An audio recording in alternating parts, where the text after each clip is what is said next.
Hello, this is Angela Anderson. Thanks for joining me for this acrylic painting tutorial. In this video, we're going to be doing a really fun landscape. I'm going to be doing this Australian coastline. It's called the 12 Apostles coastline there in Australia. So I'm looking forward to painting this for you today. I'll show you step by step how to do it from start to finish. I've got my husband, Mark, with me.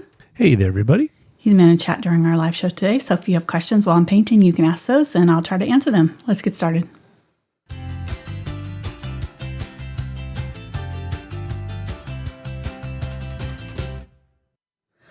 Alrighty, so I've got a 9 by 12 inch canvas panel. This is the Belgian linen canvas board from Fredrix Pro Series. I really like these. They've got a nice hard core so they don't warp or anything like that. Great archival quality, which just means that they'll be around longer than we will. So, all right. I'm going to go over our brushes here. Number 8 Filbert, number 4 Filbert, and a number 4 Bright. This is the Aspen series here in the black handles, and then these are the 6100 series in the green handles. Our brushes are Princeton brushes, and Fredrix is our canvas sponsor, so thank you to Princeton and Fredrix for providing our materials today. They're awesome. And I have links down in the description for all of this materials I'm using today. 1/4 inch and 3/8 inch angle shader. Those will probably do the main work on our rocks there. And then these three will be kind of for the background and water, sky and water. And then I've got a 3/8 inch Deerfoot for some of the clouds. I'm not sure if we're going to need this one yet, but we'll see. And then I've got the 3 Willow's blenders, or blenders they're called now. They changed the name. 1/8 inch, 1/4 inch, and 3/8 inch on those. They're just kind of a filbert that's got stiff bristles. I really like them for foliage and clouds and stuff. And then we've got a number 2 and a number 4 round in case we need to get in and do any smaller details, which I'm not expecting to need those very much, but grab them just in case. All right, let's go over our colors really quick. I've got burnt umber, burnt sienna, quinacridone burnt orange, quinacridone yellow azo gold. That's a new color that I've been using and I really like it. But if you don't have it, yellow, Indian yellow is similar. So you could probably substitute that or kind of an orangey gold color. Yellow oxide, cadmium yellow medium, cadmium red light. Probably not going to use a whole lot of that one. Quinacridone Magenta, Dioxazine Purple, Ultramarine Blue, Phthalo Blue, Green Shade, Cobalt Teal, Phthalo Green Yellow Shade, Unbleached Titanium, Titanium White, and Zinc White. Zinc White's transparent. If you don't have that, we can just use the Titanium White and add some glazing medium, which is what we've got over here. And that's just a thinner, thins out the paint. Makes it a little bit easier to work with the heavy body acrylics. All right. So let's go over the drawing really quick.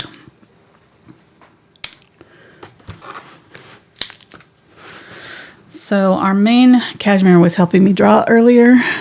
I got out my ruler and she was grabbing all over it. Cashmere's our cat. So she was really loving the T-square. And then I got the video camera out, tried to videotape her, and she walked away. So she's like, nope. Nope. You know, not going to go on camera doing this. There will be no record of my cuteness. All right.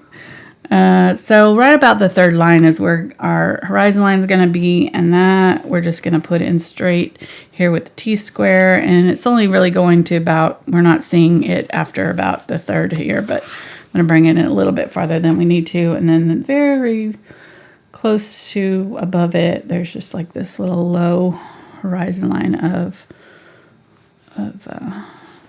mountains or whatever there. Am I on camera on this side? I can't tell. Yes. Okay. And then right here, our rocks are coming to right about the halfway mark. So this rock here is kind of going to mark the back boundary of these back rocks here. And so it is just like that. And then there's another one coming in just at a slight angle that comes down a little bit lower. And it comes back and comes up a little bit higher here. Comes around and then it just kind of, these mountains or rocks kind of just gradually come up here to where they're right about on the quarter mark. So if you kind of mark halfway and then mark again, that's kind of where your top of the rocks are going to be. Top of the rocks. That's a restaurant.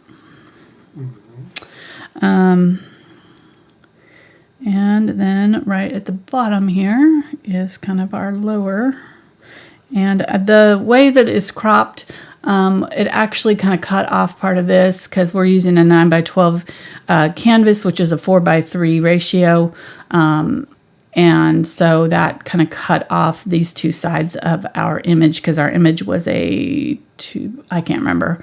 The ratio was a little bit wider to narrow. So anyhow, if you want to, you can just add more sky up here and or something like that. If you want to keep the ratio or keep these mountains in, you just have to add some up here and down here to fill it in.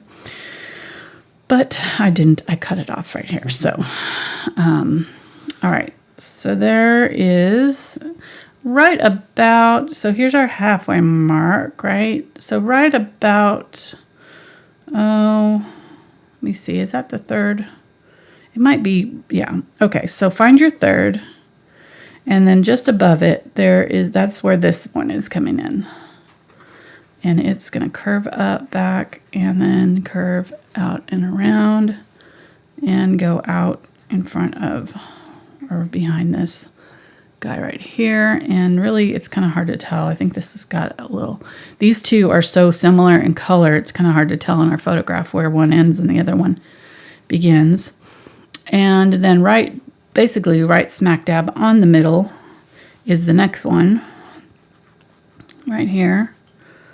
And I always find it easier to kind of map out my boundaries and then work my way back into the middle. And that way I know that I've got all of the ratios kind of correct.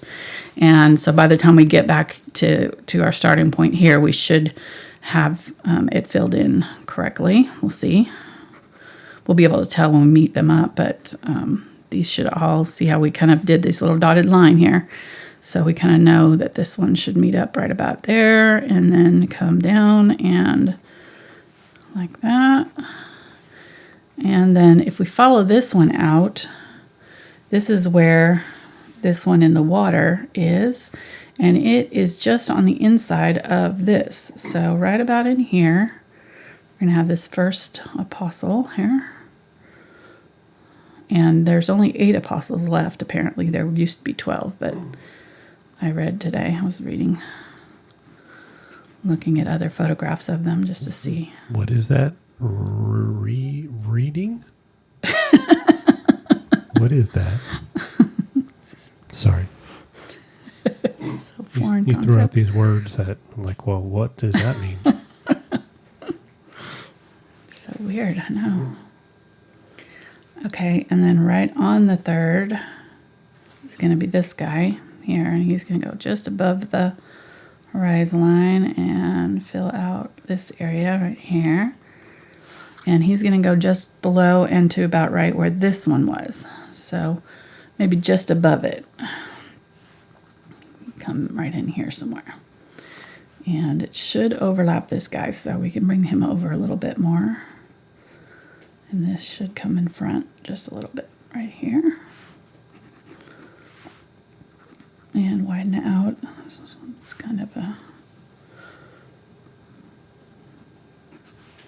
shaped like that. And then this one back here is on line with this one here.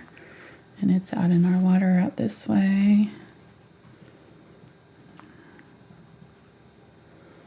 Kind of lean in a little bit right there. And then we've got another one. Let's go ahead and finish this. So this is our last little bit of coastline back here. And it just fills in here and kind of curves just a little bit as it gets to where this one is overlapping it. And then this is where our coast beach is starting.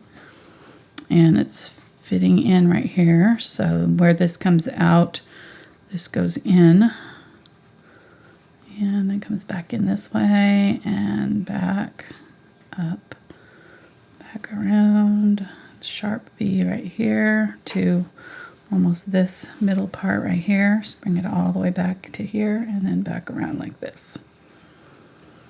Okay, and then there's this little one right in here that's kind of right in between, just a little bit higher than that, and splits kind of right down the middle right here. So it's going to be right in here.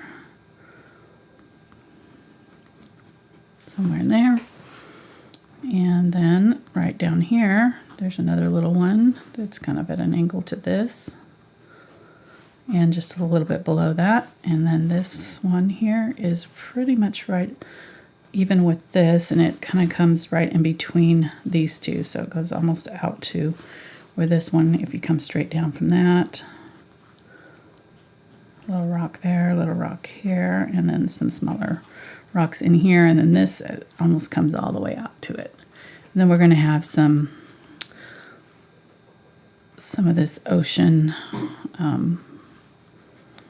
ripples doing a zigzag, kind of following the line of these. And then we're going to have shadows in the water below all of this. So that's our main drawing. Thanks.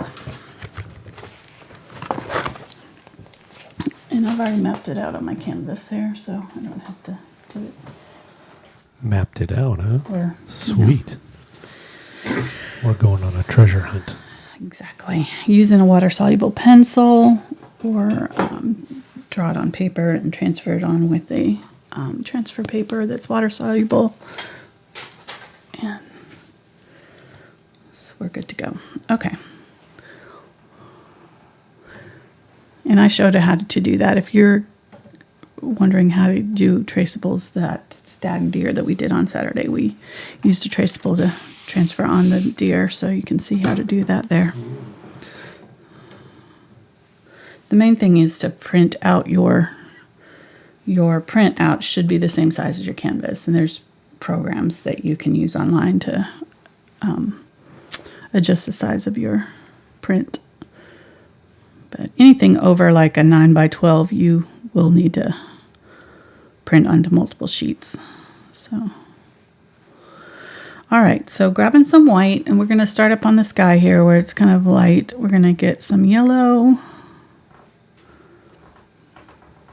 and a little bit of the Quinacridone Magenta, make kind of a salmon color, and a light peachy sky. And we'll do our light areas first. Our rocky cliff there is going to turn our sky blue, so you just try to avoid it if you can. Get close to it, but don't go over it.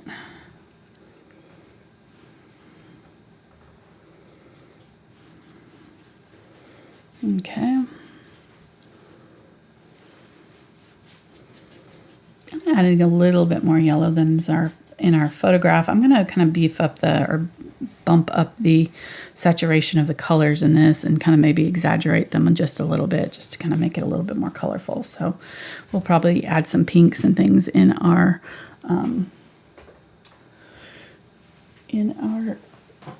image here. Got a new color wheel I was going to show you. So aqua blue is going to be our main color for our water and everything. And so if you kind of look here, 24 and 16, which is this golden yellow and fuchsia. So those will be our two. We're going to do a complementary, what's it called? That's not right. A triad. There we go. I couldn't think of the word. Triad. So we're going to be using those two colors. So we'll beef up the image with this golden yellow and fuchsia to go with our aqua blue. We know that those will go well together, and so we can kind of add them where they're not. And that way we kind of know, just using that color wheel, you can kind of tell what's going to go well together. So that's what I'm planning to do. We'll see how it goes. We'll see when we get there what happens. So I'm going to grab some blue and a little bit more. I've got ultramarine blue and a little bit more of my Quinacridone Magenta. I'm going to add it to this color. And if I didn't add too much yellow, it should make a nice purple. If I have too much yellow in my sky, then it's going to make a dull brown. So if you're getting like a green or a brown or something like that, you may just kind of go over here and mix a new color and don't mix into the original sky color. All right. So you showed it. Where can people get one? I think I put it in my Amazon. If I haven't, I will add it today. I got mine on Amazon. I'll show it again here in a minute. I just need to do this while this is wet. Blend this out a little bit. So I'm going right along that coastline with this darker color.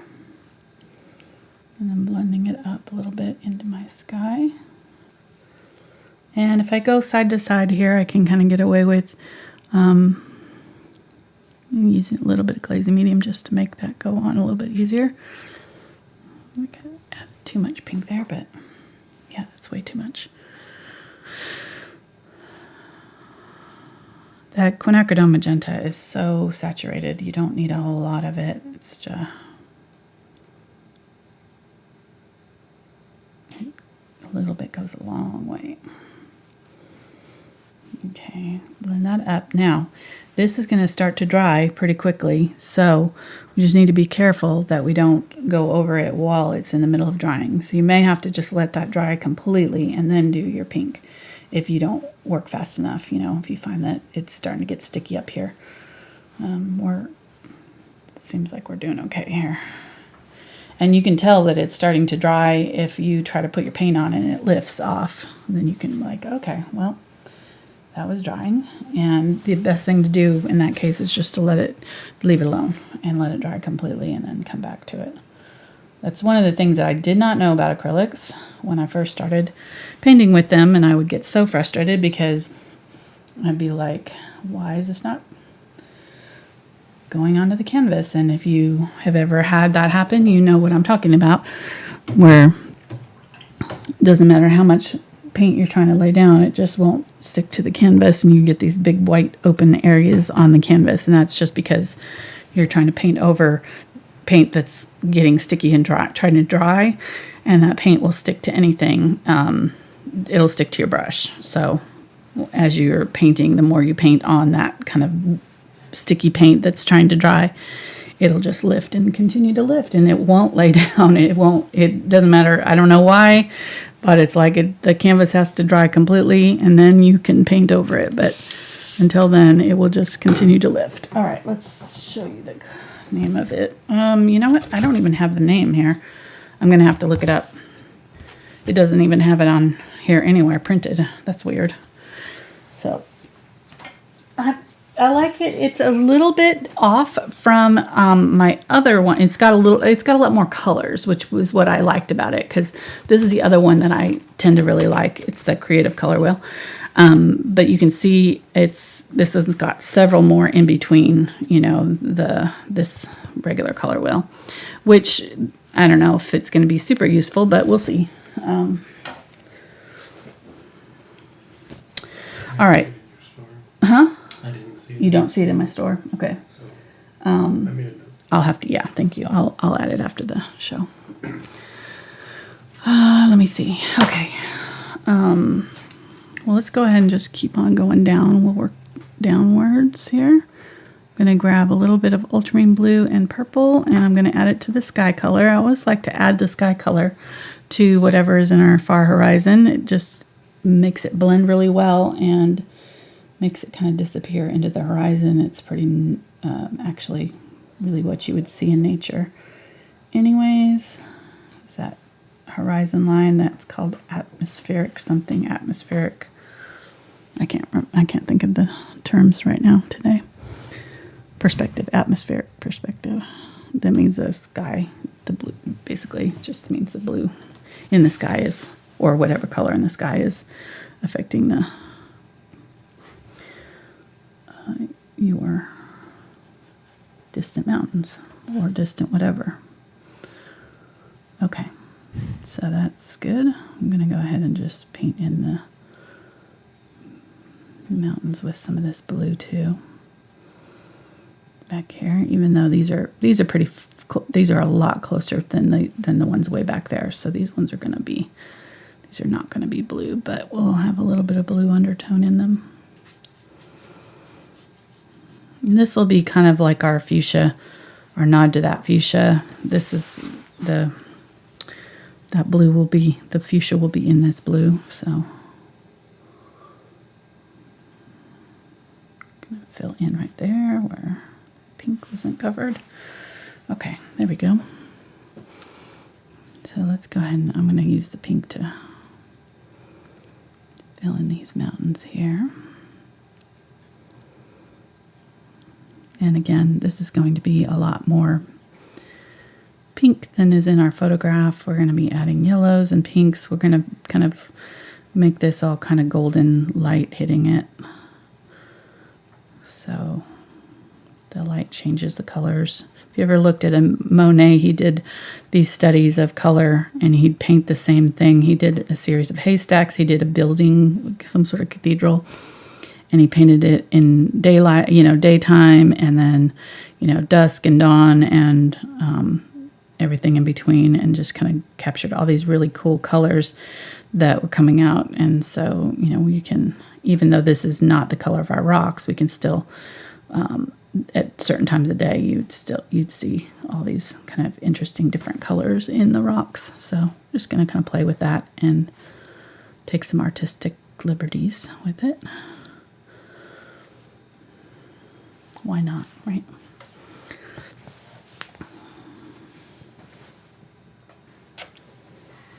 What? They heard our kiss. That's all right. They know you like me. I'm just doing the creepy Mark stare. Yeah, he is. I looked over at him. He was staring at me.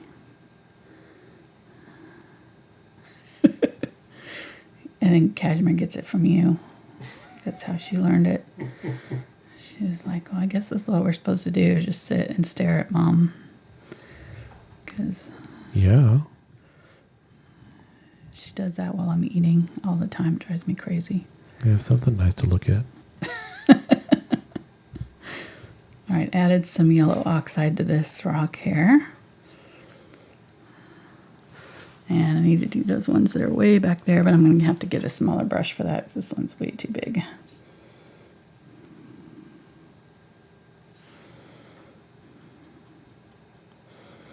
And really, you could do the ocean. I don't know. I was kind of debating doing the ocean first and then doing the rocks, but it's, I don't know. I just decided not to. All right, getting the Quinacridone burnt orange with some of the unbleached titanium. I'm going to use this on our beach sand. It's going to be kind of an orangey peach color.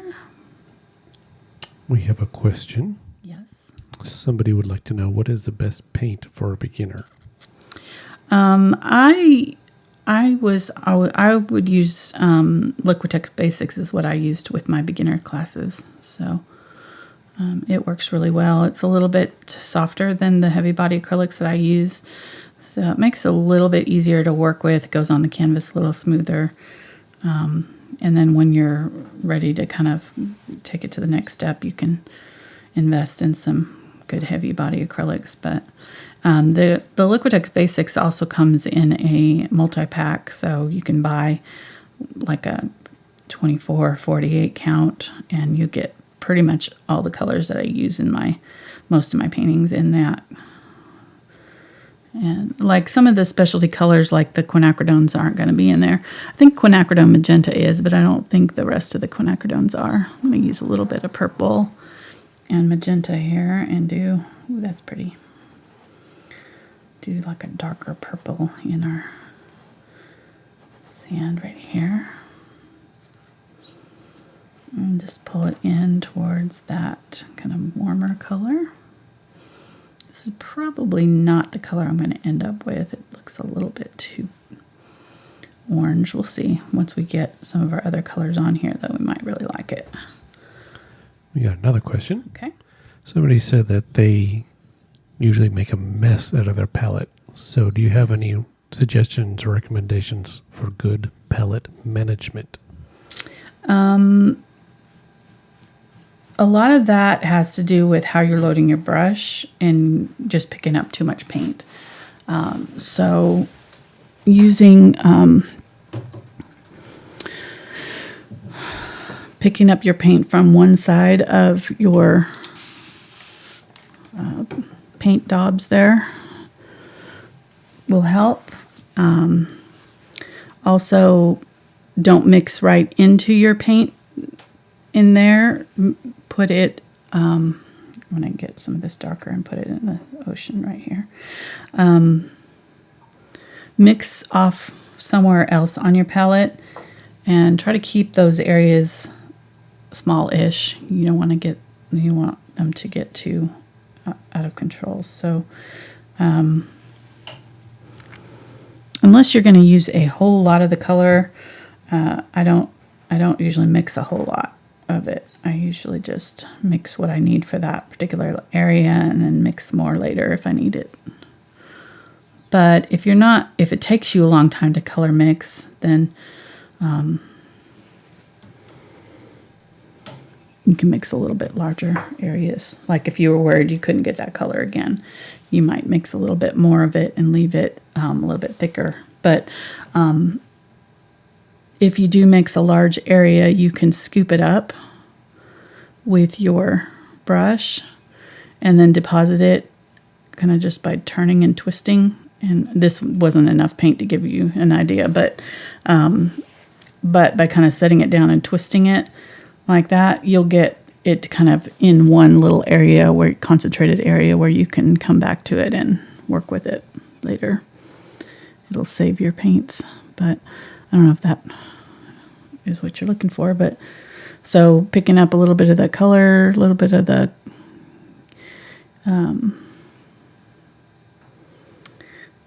Cobalt Teal and some Phthalo Blue, and then I'm going to add just a little bit of the burnt Sienna to it to tone it down. It's not super vibrant. And maybe a little bit of this Ultramarine Blue for the far distance. This will be a little bit darker back here.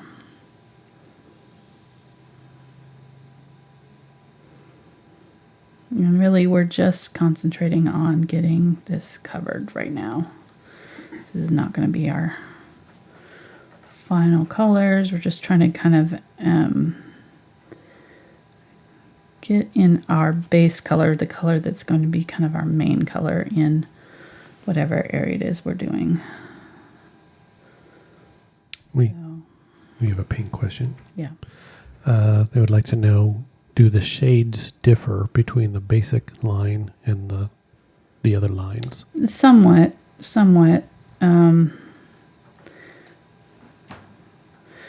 Depending. With Liquitex, I've read up about light fastness and stuff.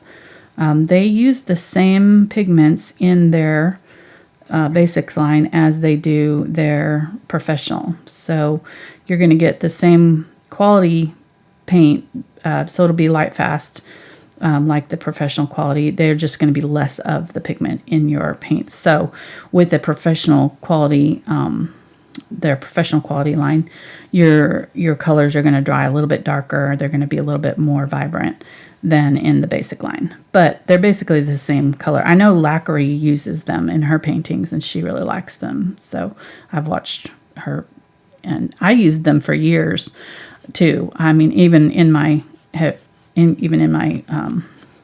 fine art paintings that I would sell at the galleries and stuff, I used the Liquitex Basics on a lot of my canvases, so they work just fine. And they, like I said, they're good quality paints for what they are. They're just a little bit less saturated. So if that doesn't bother you, I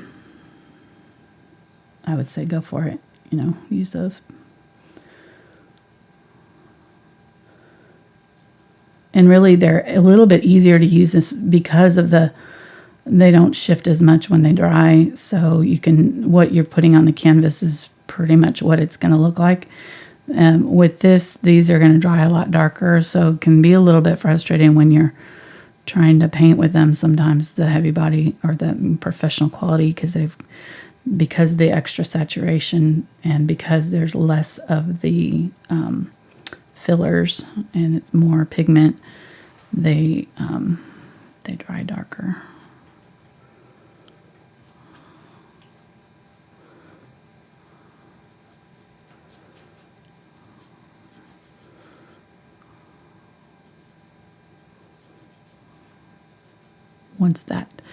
Once that filler in here, which is pretty much kind of this acrylic medium here, it's got a little bit of whiteness to it, and it affects the color just a little bit. But when it dries clear, but when there's a lot of it, it dries a little bit more milky, and that's why the student quality paints are a little bit, well, there's just less pigment in them, the less saturated color. All right,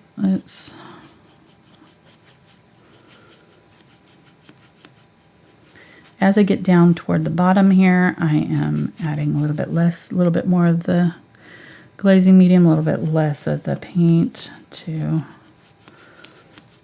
get a little bit lighter color.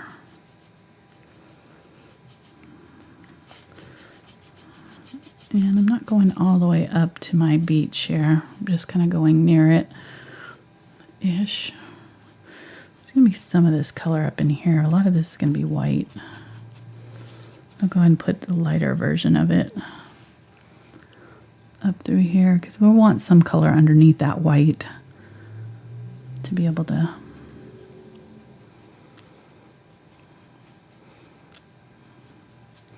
have something for the white to play against.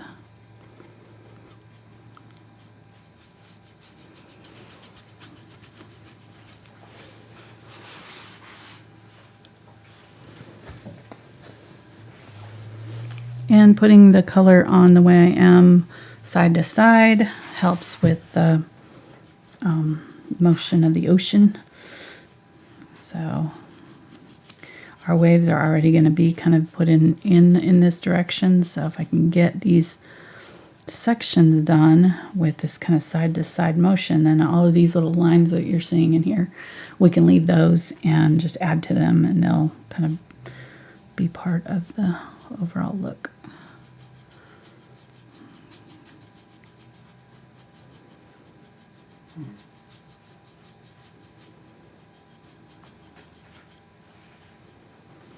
Okay, and then let's get the little brush here, and I'm going to get in this little area back in here. I'm going to get some burnt umber, a little bit of the ultramarine blue, and maybe a little bit of the purple.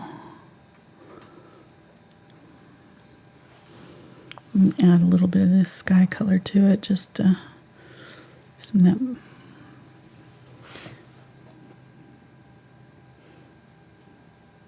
peachy color.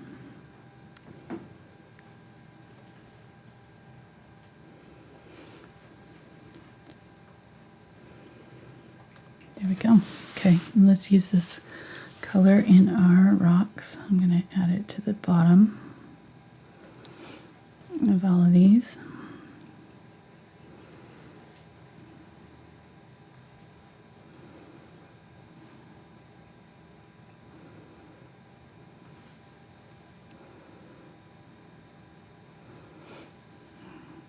Some in the middle.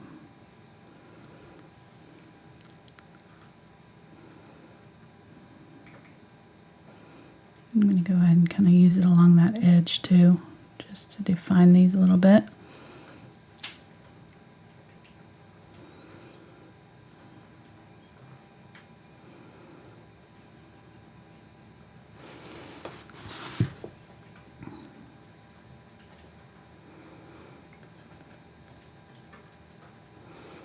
I'm going to blending out that bottom edge just a little bit, put the color on where you want it darkest up at the top, and then just kind of use the brush to lightly pull it down and blend it out a little bit.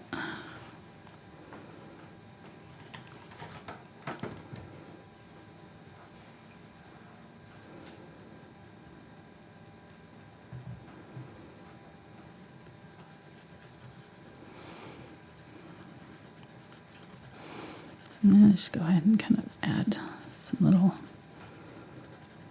striations in the rocks. They've got all these like layers of color there.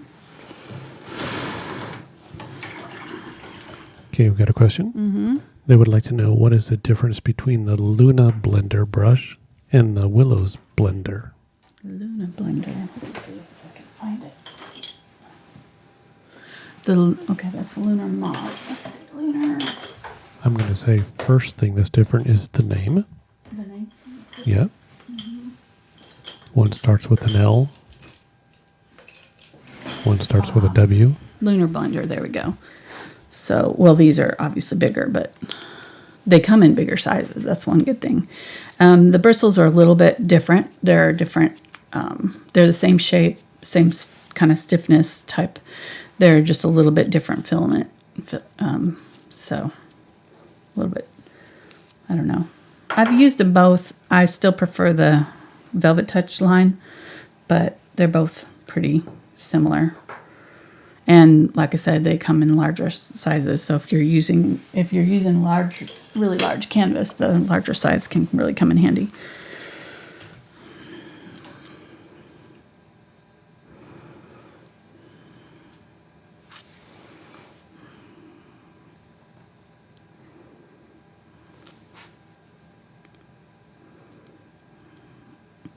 And I'm really going to try to keep this a little bit looser than some of my other landscapes. So that was kind of the idea coming in. I didn't mention that at the beginning, but I'm going to try to kind of keep it a little bit more sort of an impressionist style landscape, like do the brush strokes a little bit more loosely.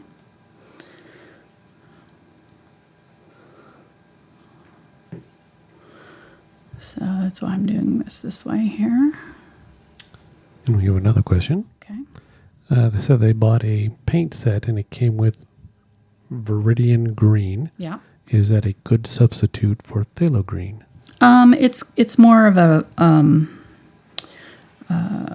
blue-ish toned green than the one that I usually use. I use the green shade, so you just add a little bit of yellow to it to get something similar. But yeah, it's a nice dark green. So it definitely, and it's kind of a classical color, like a lot of that. It's been around a while, so.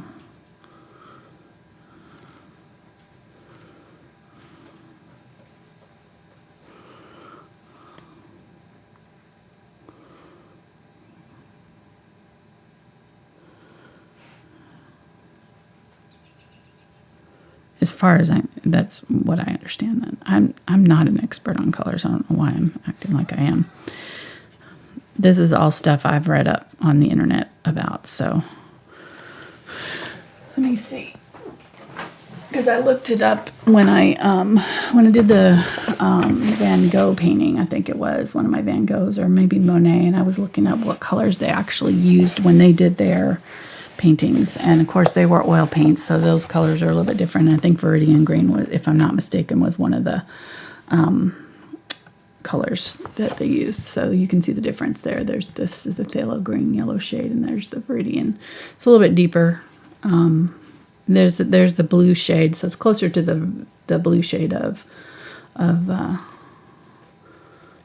and it's a little bit less bright. You can see it's a little bit dull, just slightly, but it's probably more natural color because I usually add a brown or something to dull out my phthalo green because they are so vivid. So it's already going to start out being a little bit more of a natural looking color on its own. How you doing, hon? I'm doing well. Good. How are you doing? Awesome. I get to paint today. It's a good day. My belly's happy. It has Yes. the beef jerky in it. Karen sent us some snacks. Mark went to A snack survival pack. it's awesome. Some good stuff. I had some popcorn. He shared with me. She told him to, though. So he had to. Guilted him into sharing. Mm-hmm. Like, I guess if I have to. Yeah.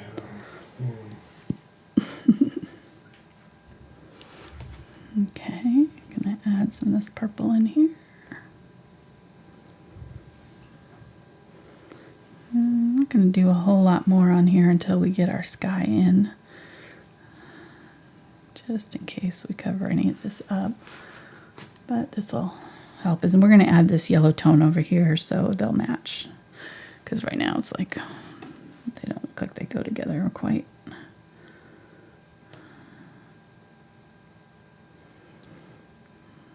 And I really don't want to do a whole lot of finishing on these rocks. So we really want to work from back to front. So obviously our water needs to go on before we finish our rocks because they're going to be in front of the water. But we can kind of get some of these darker tones in here where we know they're overlapping the water, especially down here low.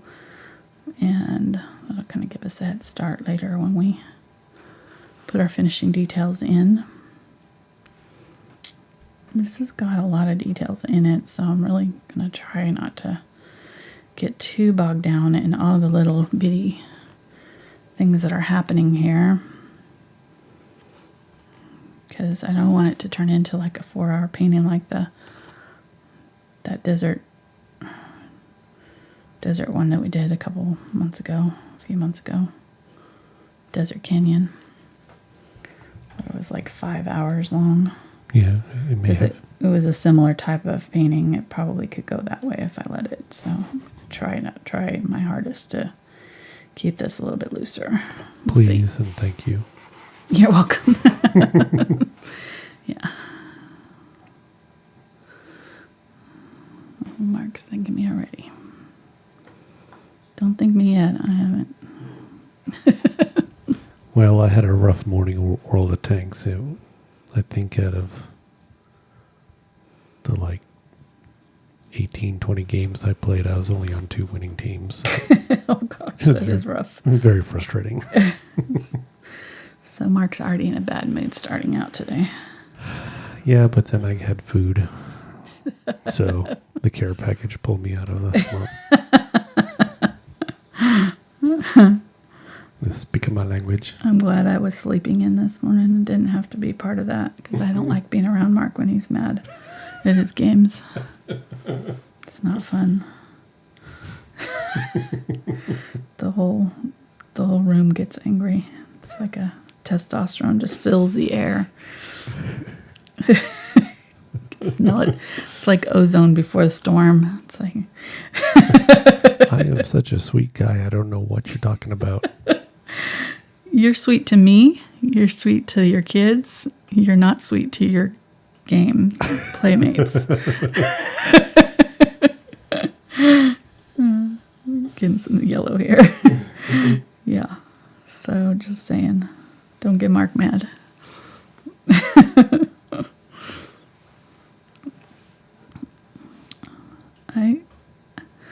I used to have to really work to get Mark to yell at me when we were first dating. He still doesn't yell much.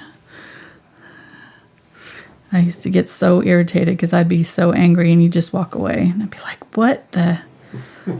Don't you know that I want to yell right now? Let's fight. Let's fight. Let's do this right. And Mark would just be like, whatever, you're right. I'd be like, no, I know you don't think I'm right. What are you? Don't walk away from me. He's so passive aggressive. It's hilarious. So back to the art questions here. Yes. Yeah, Mark's like, never mind all that. Shh. I'm a sweet, innocent young man. So the question is, why the purple base on the cliffs? Remember we talked about how we were going to do the fuchsia, kind of add fuchsia and golden yellow to all of this. So we're just laying the base. The fuchsia and the purple will work well together. So we'll be adding that in. And I just used this here because we had it in the sky and I had it left over. So I'm gonna make it more of this yellow once we get to it. But I'm just adding some of the yellow oxide with that purple that I was using here, just to kind of add a little bit of that color. But yeah, we'll be using the yellows in there. I'm just basically trying to get some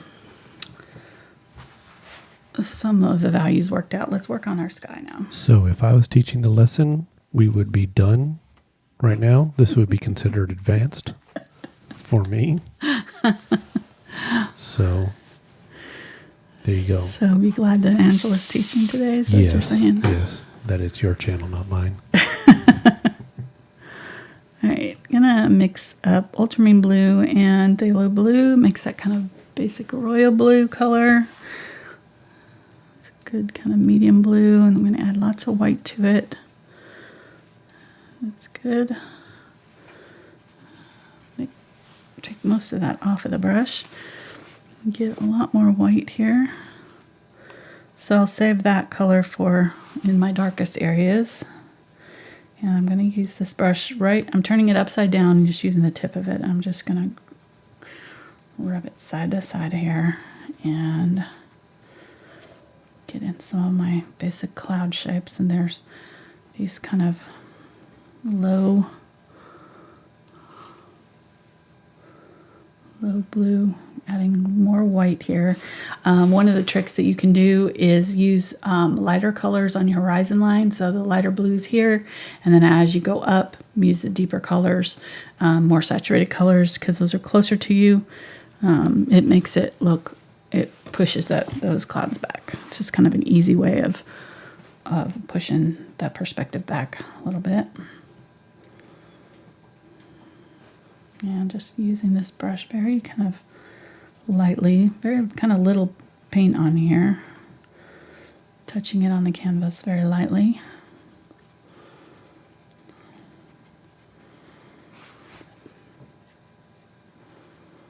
And putting in the bottoms of all these clouds that I'm seeing. So you see all these blue clouds here.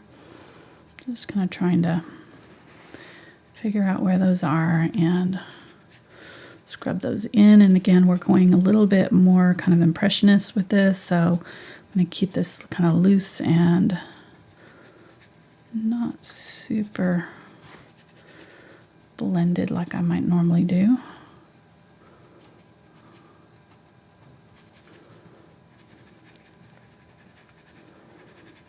Okay, there we go. Whoops, was I off camera there? Hopefully not.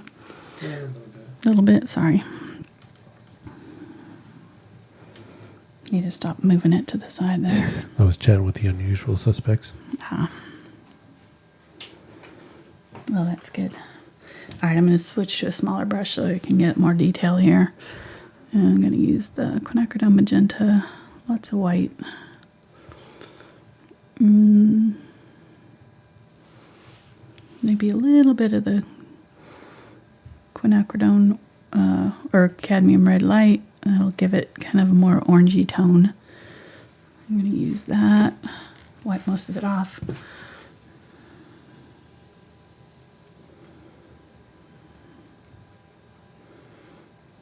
So I'll take this time to say hi to everybody. Yeah.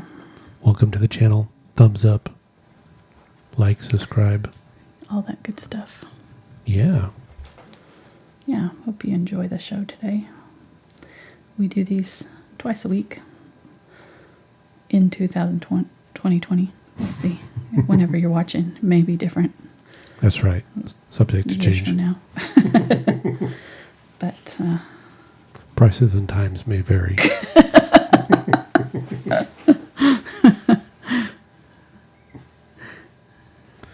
Oh, I've been seriously glazing medium here. What? Seriously considering changing the Patreon payment levels to rolls of toilet paper.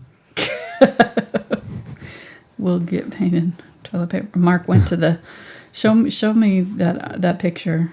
We got the 2 roll level, the 5 roll level. I just wonder what it is that like is making the toilet paper go. Like I don't understand what people think is going to happen. Look at that. That's the paper towel aisle at Walmart, at our Walmart. And paper toilet towel paper and toilet behind paper it. and tissue aisle. Yeah, you can see right through both Yeah, sides. you can see it. Unbelievable. Never, ever, ever seen it like that. It's unreal. I guess people are, I don't know.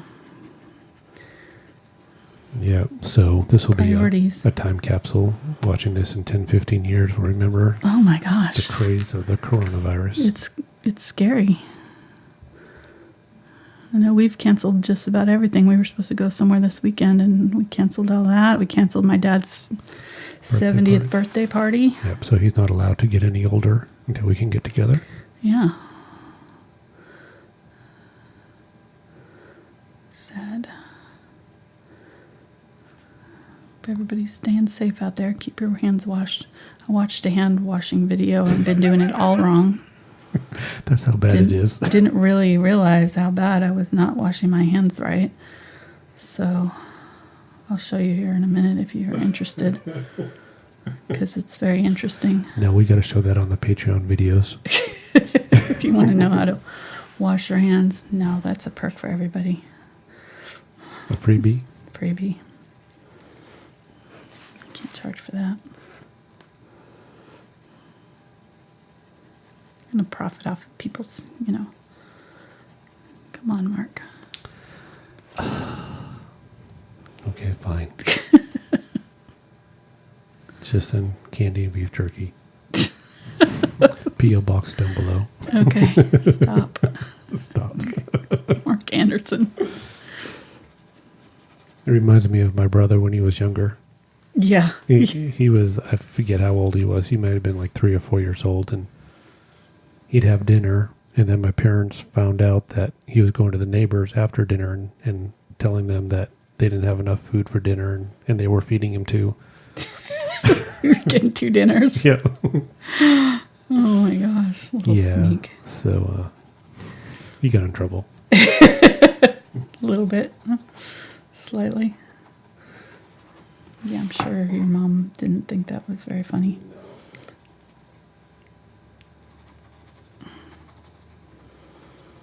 Okay. So basically putting this pink color kind of above all of this. The blue is the shadow underneath, so we're just kind of adding this pinkish color above, and then we're going to add more of the blue underneath again, but that was kind of just to map out sort of our main areas here and make sure that you're leaving some of the yellow peeking through. So if you cover all of that up, you can go back in with some of the kind of yellowish color here and add it back in some areas.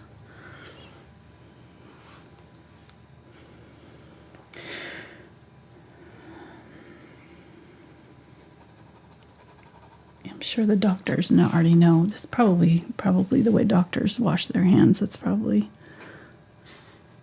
where it came from.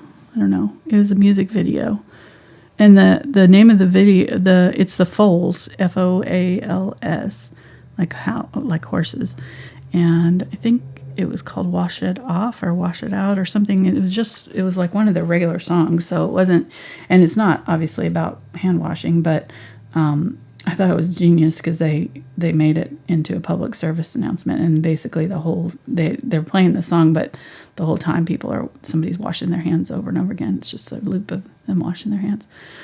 I thought it was really clever, and again, I learned that I was doing it all wrong. So there we go. I think somebody just made it up.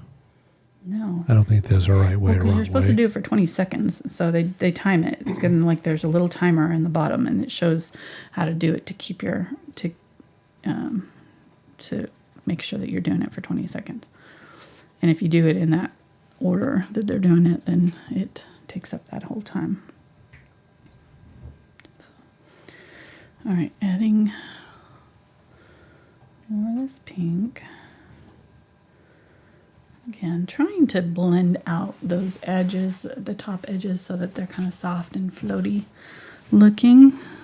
And we can take it and kind of fluff up along those top edges a little bit. Kind of make them like a little bit rolling clouds up there a little bit. Taking that lightest color and just sort of fluffing those out. up at the top. The bottoms are kind of almost flat. Adding some of that blue from the sky. Oh, my color is drying on me. See if I can get some of this blue to activate. There we go. So there's that blue that we were using. I'm going to add that purple or the pink to it to make a purple. Add that magenta color that we're using in our clouds. So making a color to span the gap between that blue and pink. And we're going to use that.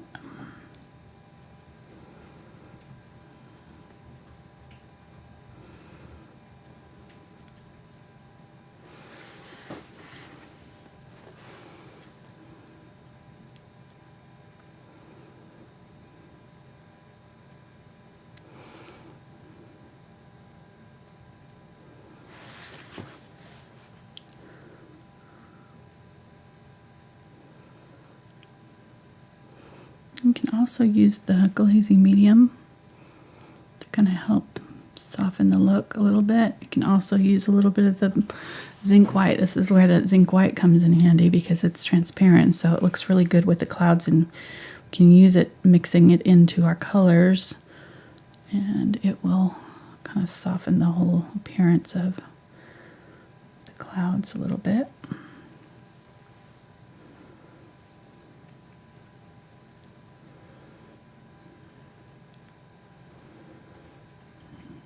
Tapping in.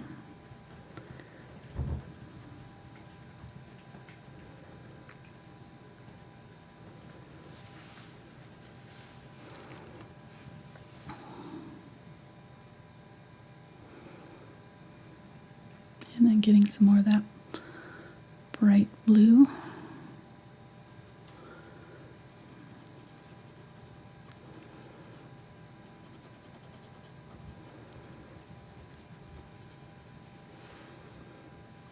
Right off the canvas. One of the things that I was again reading, talking about when you're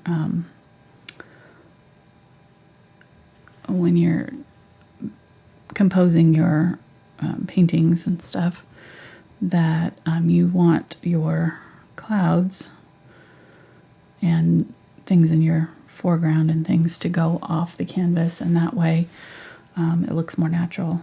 Because if you try to keep everything kind of in the canvas, then that's not kind of found in nature. That's not, it kind of immediately makes your brain kind of go something ain't right here. Right, exactly. Yep. So don't be afraid of bringing that stuff right up off the canvas. It's in our picture, obviously, so we're doing it, but you might be tempted to clean it up a little bit or make it look a little bit more, tidy by keeping it all neat looking, but that's not going to help your composition.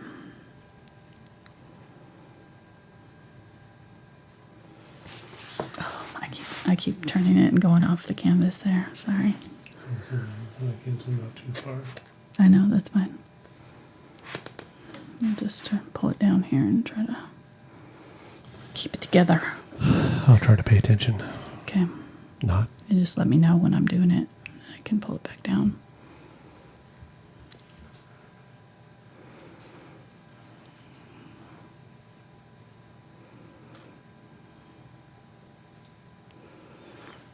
Getting some of that Zinc White. I'm going to use that in here to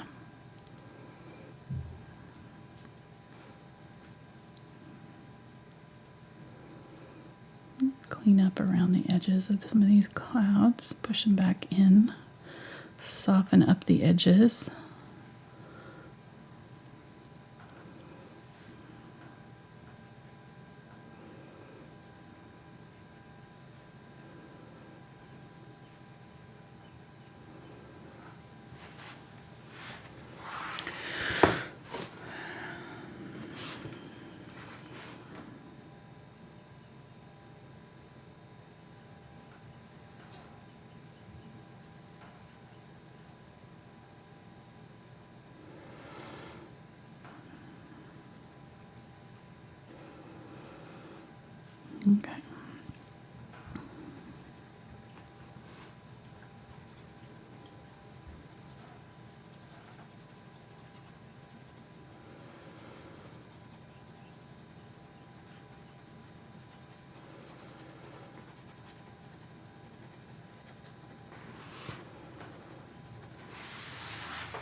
All right, and then let's do one last little push. I'm going to use a little bit more of that orange with my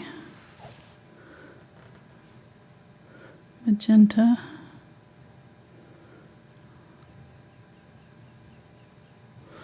And then use that zinc white, keep it real transparent looking.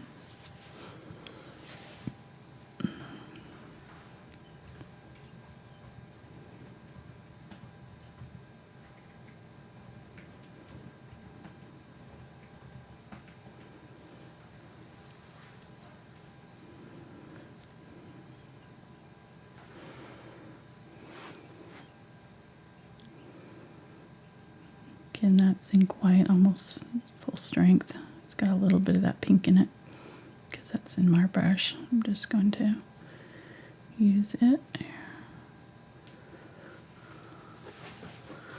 Fluff out these clouds.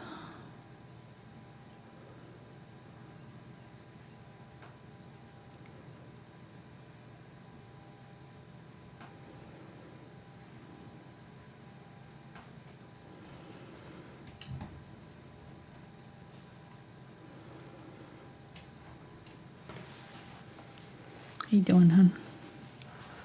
I'm doing good.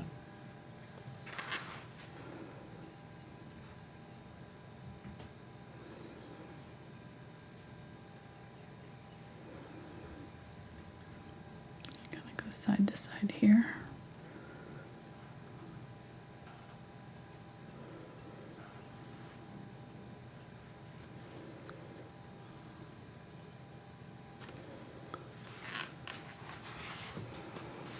And it really doesn't matter which side or side to side you go from.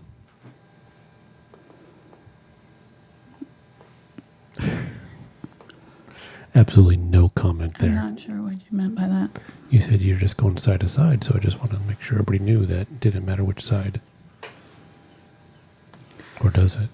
I don't know. Okay, well. Just saying. Sometimes you can go back and forth, or you could go forth and back. I see. You lost it, forget it. That's explained way too much to you.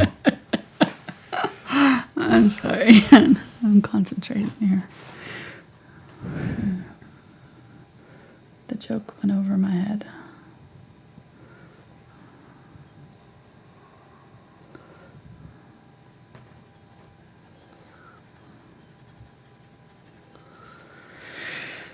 All right.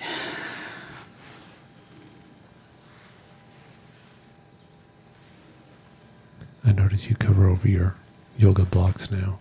I what? You cover up your yoga blocks. Because they're so covered with paint now. They don't look clean anymore. Yeah, but it looks like you're actually painting. It's true.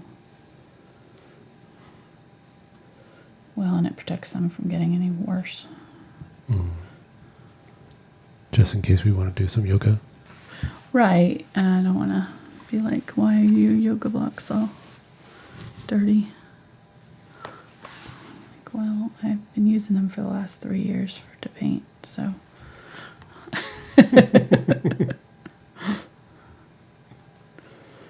I've only recently started using them correctly.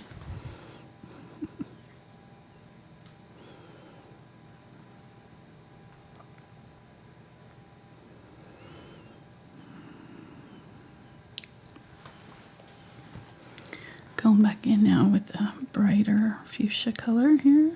Just adding that into right above that dark blue.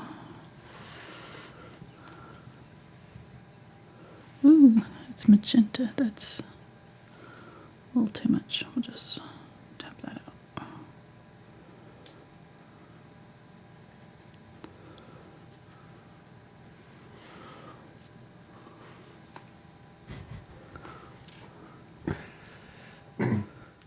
One of our viewers here said they have a parrot who likes to steal a brush. Oh, really? Brushes, and says that she's on her shoulder right now and loves to laugh with us. Are you serious? Yeah. Oh. Oh my gosh, that's great. You need to take some video of that. I'll share it on my Yeah. social media. That's too funny. I love it. I've always wanted a parrot. But then I heard that they live like for 60 years or something, 80 years. I can't remember, a long time. And I was like, well, that would be difficult. She's like, I already got a husband that'll be around that long. Like, so yeah, exactly. wish I'd known that sooner. Although there should be more pets that live longer, I think, because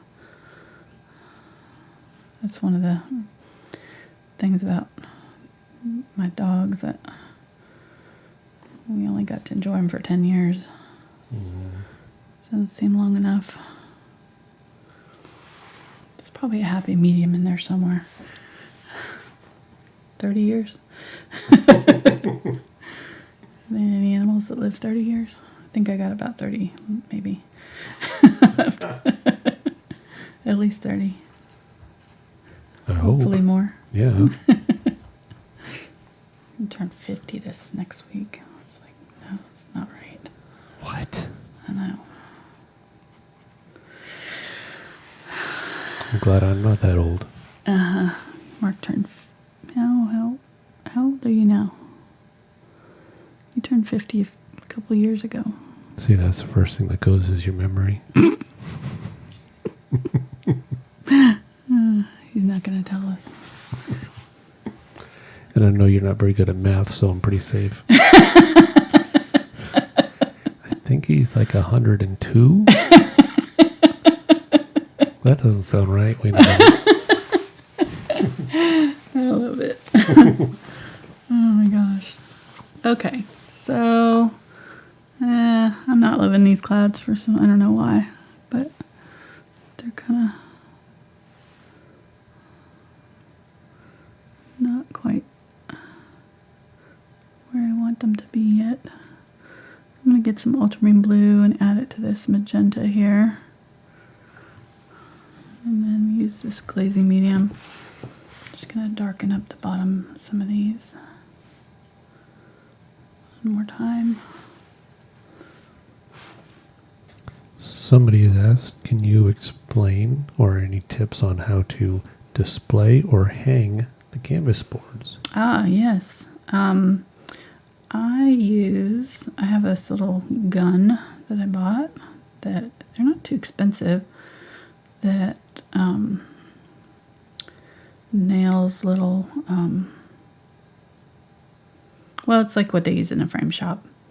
They're just little black flexible things. And so I pop this into a frame and then nail them in. So, but you can also, we've used all kinds of things. Like when I did shows with my kids' classes, we put a little bit piece of paper to protect the canvas, and then we used binder clips on it. They don't bother the canvas at all. But then you can hang them on wires, or you can use ribbon and glue little bits of ribbon to the back.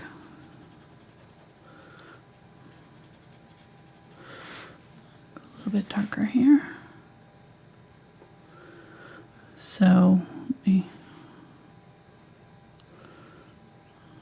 hold on a sec.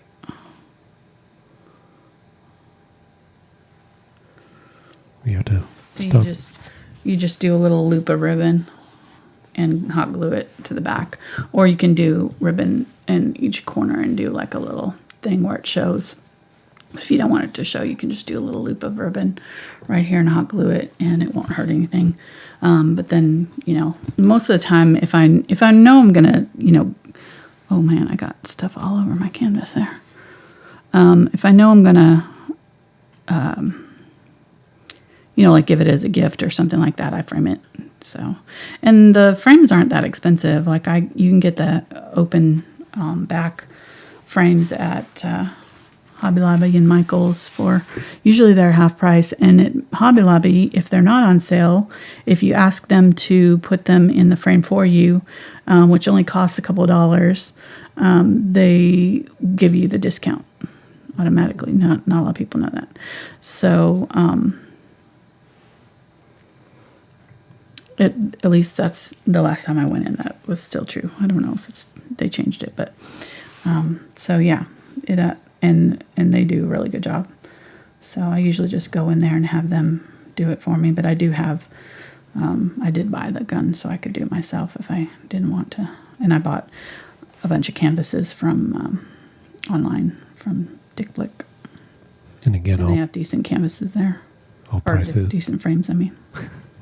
All prices are as of 2020. Right, yeah. So, like, if it's 2027, you go in and they charge you, it's not our fault.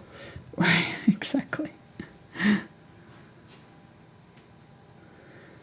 I would ask ahead of time, but usually they have their open back canvases on sale every couple weeks anyways, so.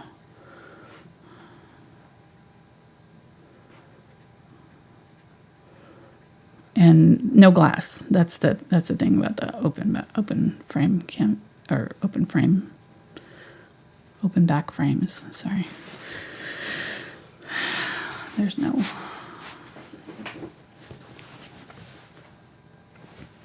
glass. You don't want glass with acrylics. Maybe a little bit of glazing medium. I'm just gonna do some like small, little wispy clouds with this blue here.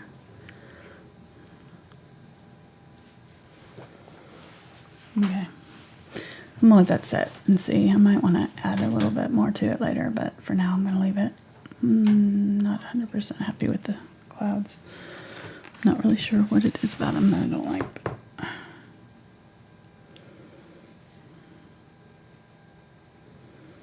bring that color all the way off there. And then let's use this blue with the Ultramarine Blue. Use some of that violet from the sky here. I'm just going to use it on our low mountains back here. It should be just a little bit darker than the sky color. So you can just barely see it back there. Okay, then let's use this color in our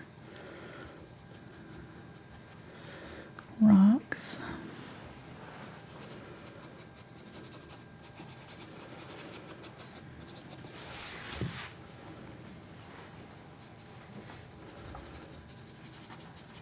Okay. How much time? Okay.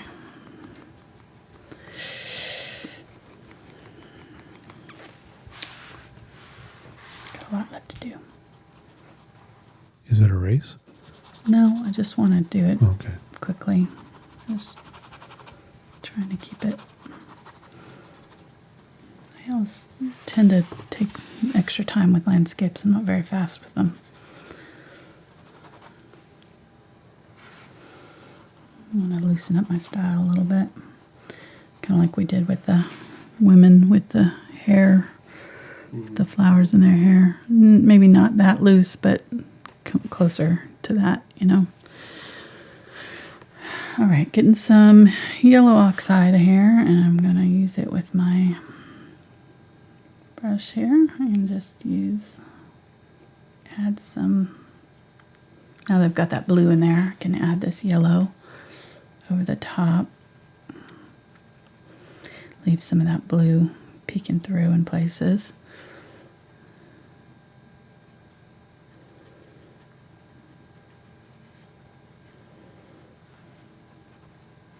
I've already got some yellow on here.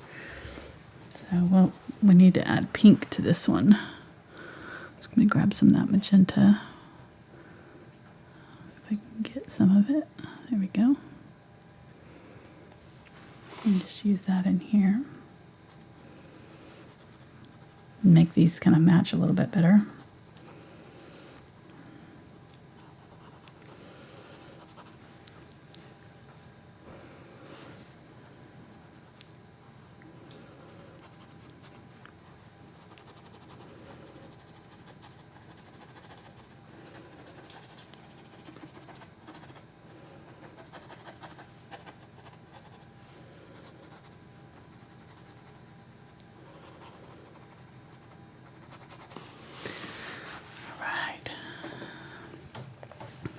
So that's closer to the colors that I want to be using. It's got a little bit of the pink, some purple, a little bit of the blue, and then that yellow oxide. So these are closer to where I want these to end up.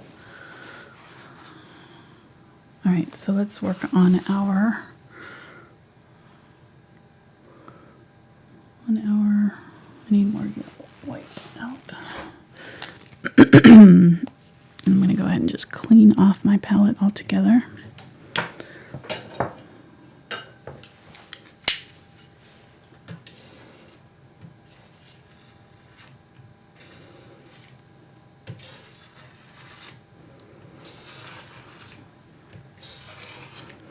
All this is dry anyways, so just get it out of the way.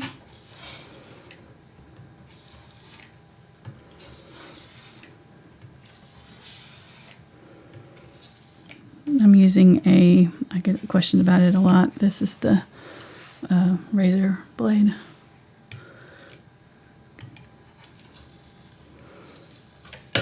Oop, sorry, that was loud.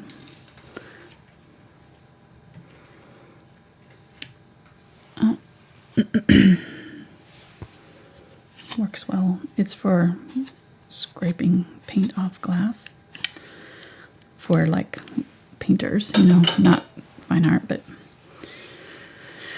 find them in the hardware stores stuff. The paint supplies.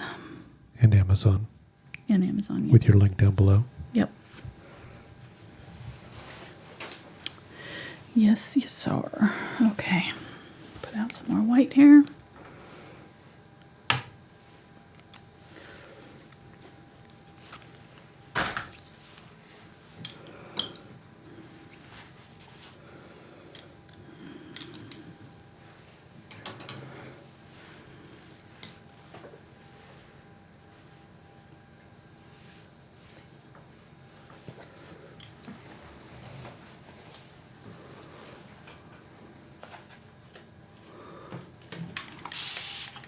Spray some water out there.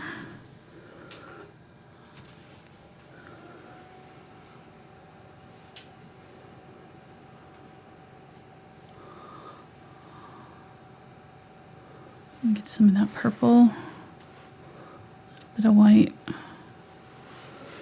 This background keeps disappearing on me. So just put it on a little bit thicker. I keep putting it on too thin and it just kind of disappears.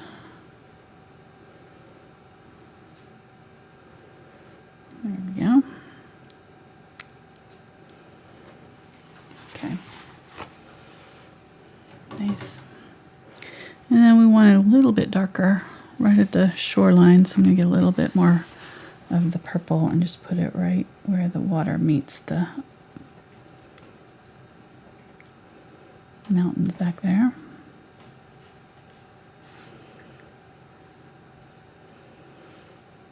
And then add it to that kind of in-between area of rocks right here. It goes behind these. Okay. Get some of the Quinacridone Magenta, purple. So there's our fuchsia color. That's that color that we were originally showing with the blue-green. So it's that, it's more of the, this one here.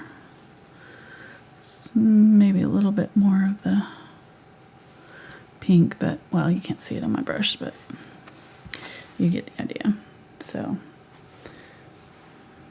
that number 16, it's a lot lighter. Here, let's add some white to it. You can see it now.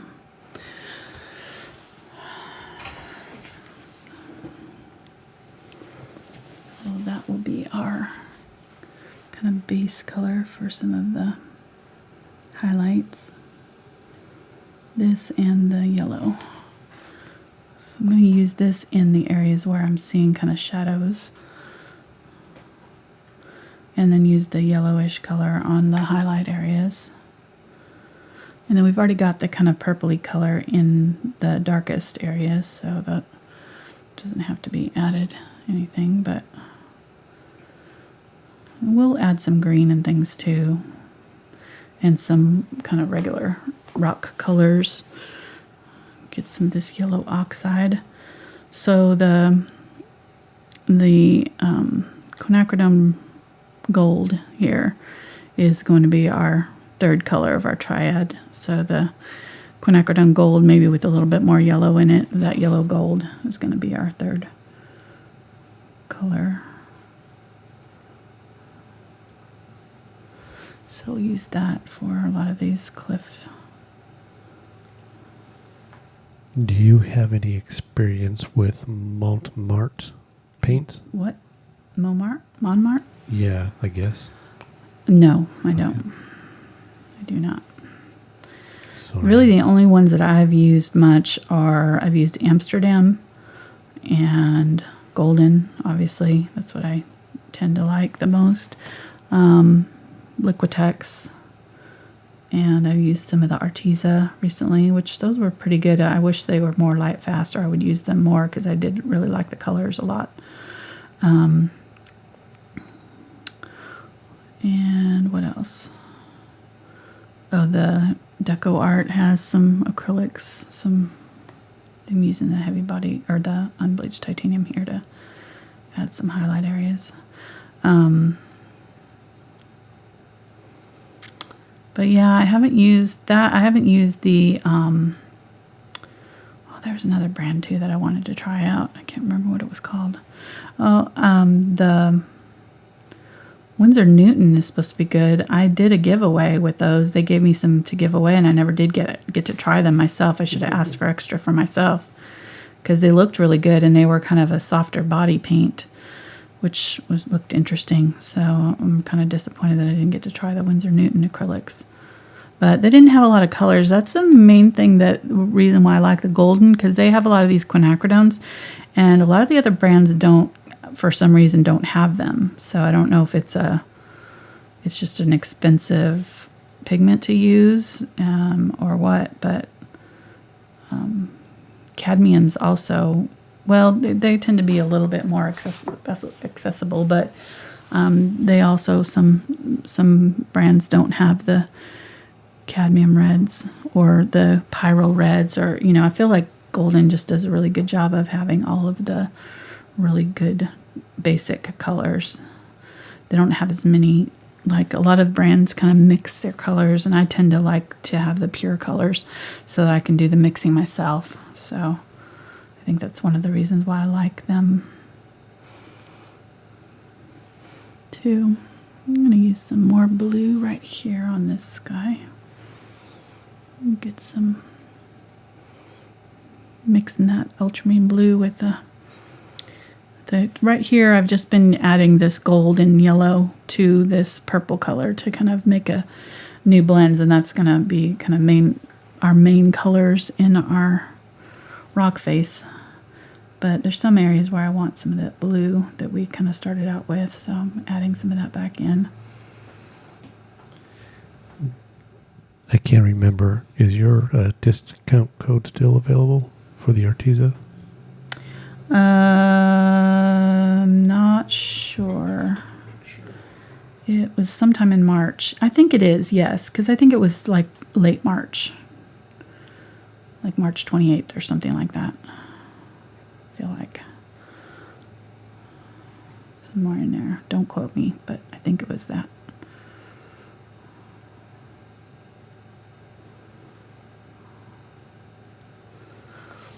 Yeah, I'm liking these colors. A little bit, you know, just a little bit different. A little bit more interesting than brown. You know, just for me. Gotta have some color.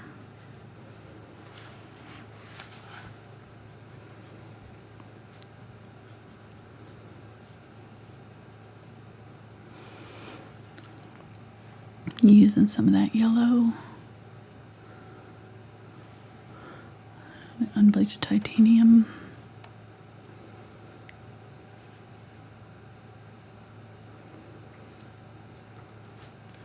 It is valid until March 27th. Okay, so another week or so, couple weeks. And you can check out the Sunset Mountain Landscape tutorial, and Yeah. down below in the description gives you all the information for that discount. Yeah. Yeah, that was a fun one. That turned out good. I liked that painting.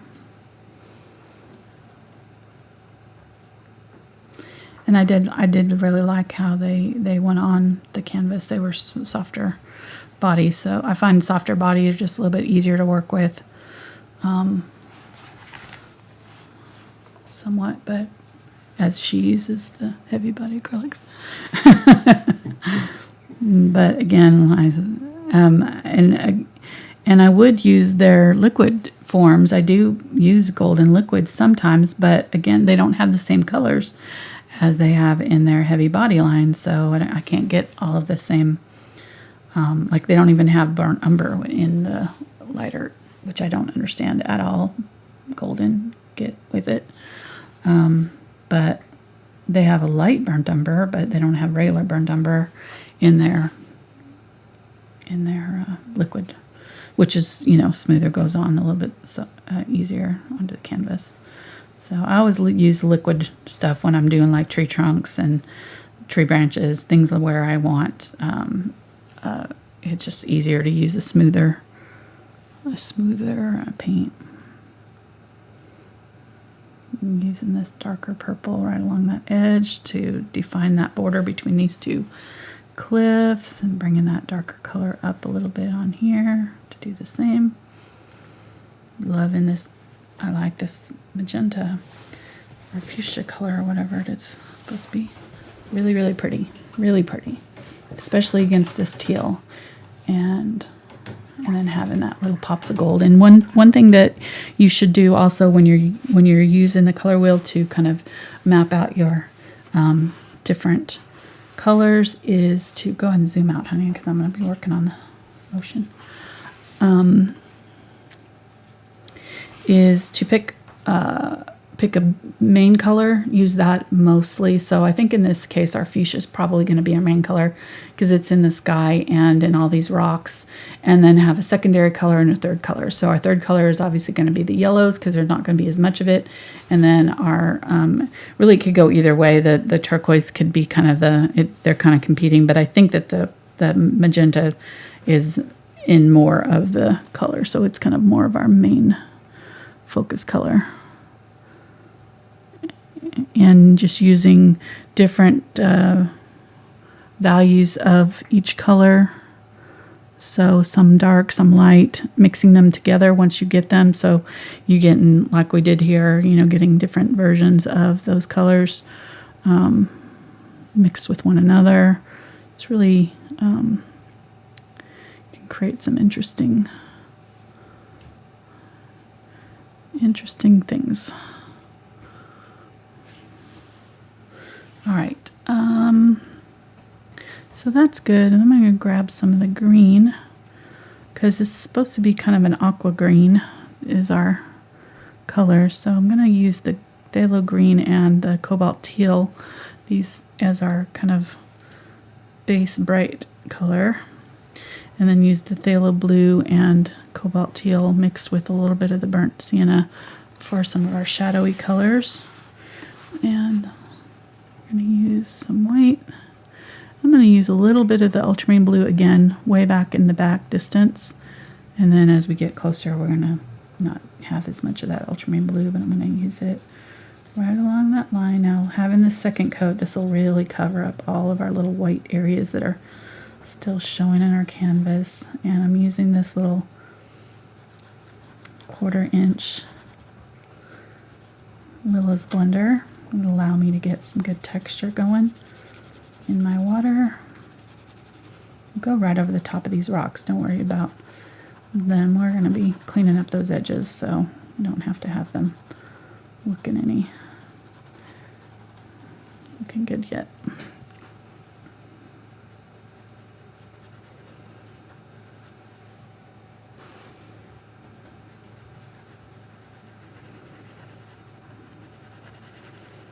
Getting some of that darker color.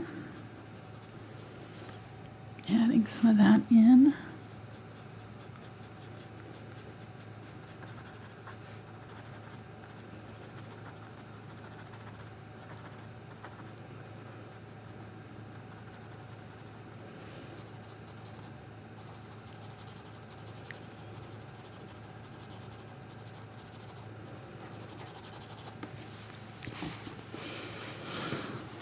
Okay, and then right about in here is where we're going to start to have some of the lighter whites,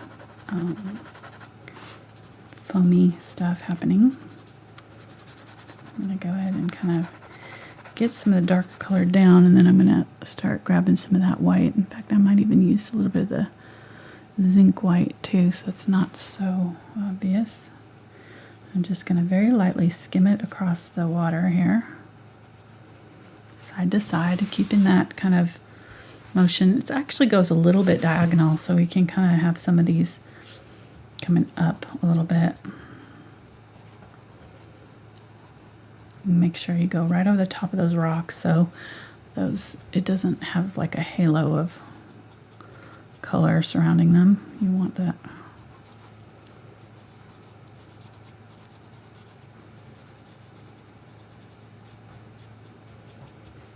And really back in here, they should be kind of closer.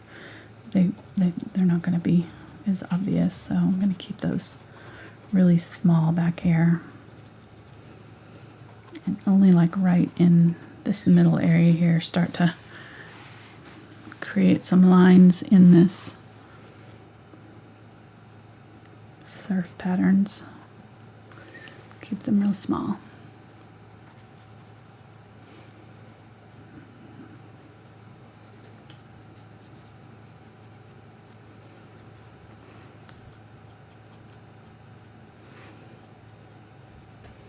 And then like out from there, there's a pretty bright area of water.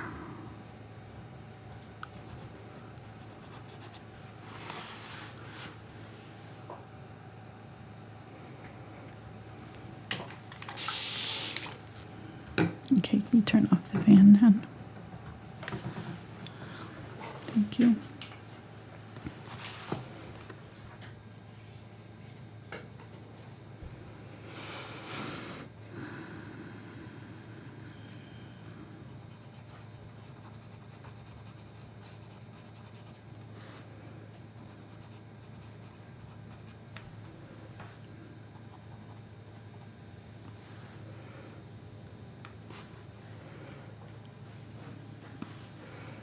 Gonna get some cobalt teal and just have that kind of on its own here to add as another color.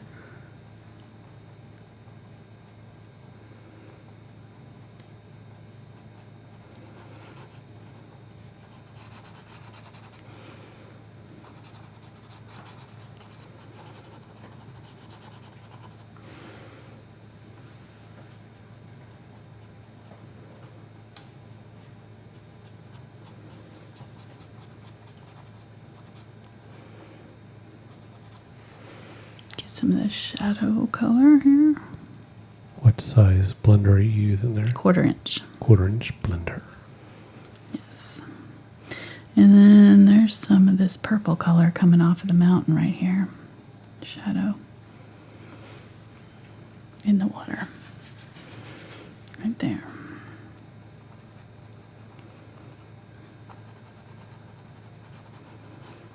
Just brushing that out. Just do small sections at a time.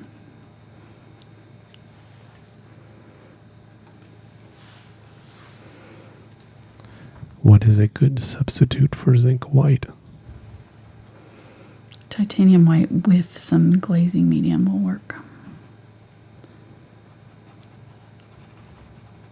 Why is the sky blue? Or cotton candy pink and purple? Doing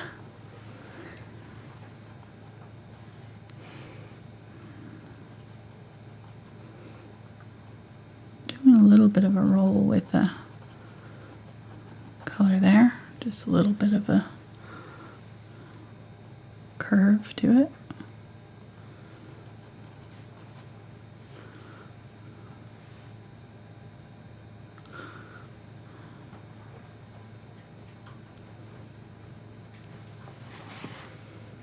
Okay.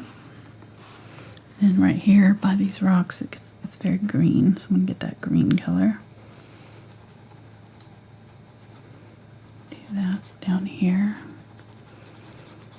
Shadow these.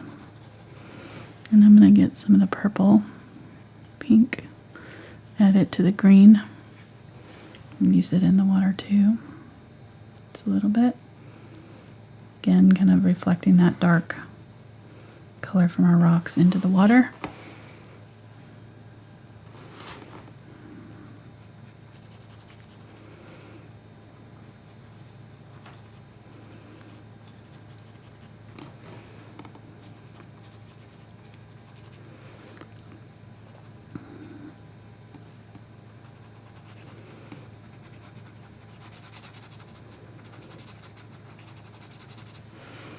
And then down here is a little more green.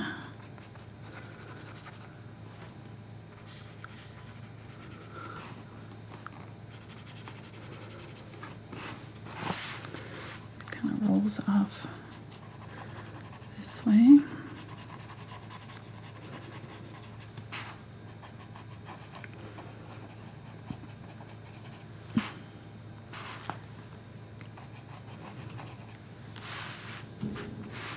Some of that cobalt teal.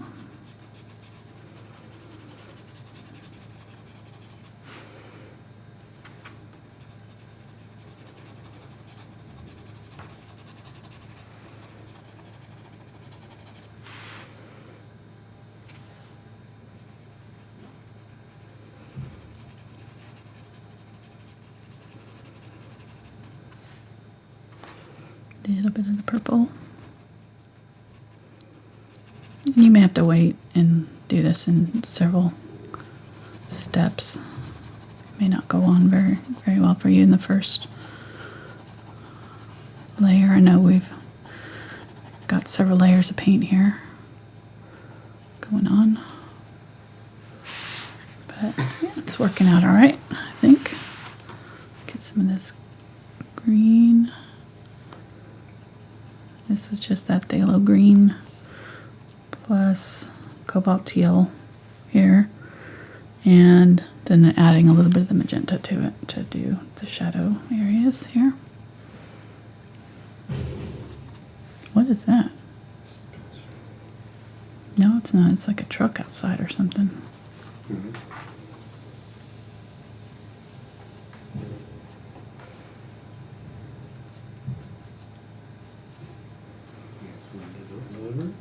I don't know. Neighbors. Sounds like it's the neighbor's house. Maybe they're delivering brick to fix the mailbox that person drove over. Our neighborhood has brick mailboxes. It's like part of the, rules to be able to live here. You have to have a brick mailbox, which is kind of stupid, but it's cool looking. And I swear, like at least once a month, somebody's mailbox gets nailed and gets taken out by a car. Ours did we've been here 17 years. Ours has only gone once, but there's some people who are on certain curves in the road that their mailbox gets taken out at least like once a year. It's crazy. It's like, how do you hit a brick mailbox? And the lady that hit ours was using a rental car because she had hit another one. So she has some issues. She hit it so hard that she couldn't get her car back off of it. She knocked the top of the brick mailbox into our into our driveway, like about 10 feet, and impaled her car on the bottom half of it. It's just unreal. So thankfully no kids were around at the time.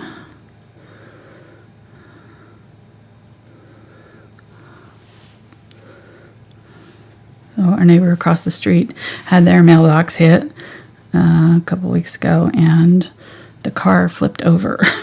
It hit it so hard the car itself flipped over. So I don't know. People need to be paying attention to. And the scary thing is, like, that could have been a child. These people are driving through the neighborhood not paying attention, probably looking at their phones or whatever. Who knows? Thankfully didn't hit anybody.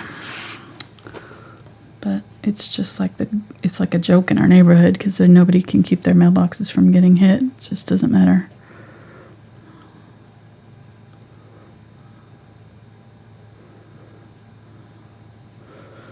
All right, adding some more of this cobalt teal here, and I'm just going to go in now and add some highlights in and around. We've already got kind of a lot of this, but I want to give every part of this ocean water a second coat. So that's what I'm going to do now, and just make sure that I've got a good amount of paint on here, and I'm just barely touching it down so that I can scribble these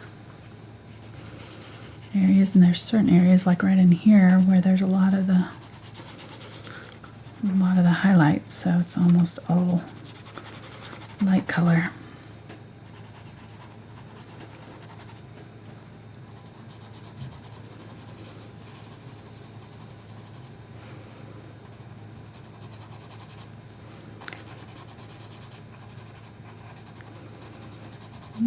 Using that aqua green.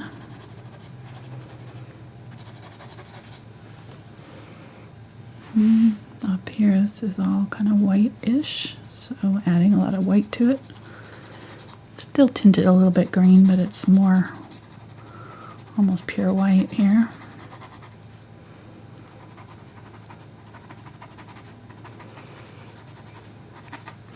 And I'm going to use a little bit of the cobalt teal to go along that edge of surf.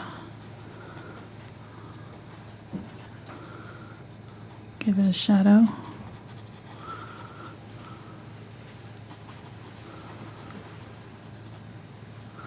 What was it? A delivery truck. I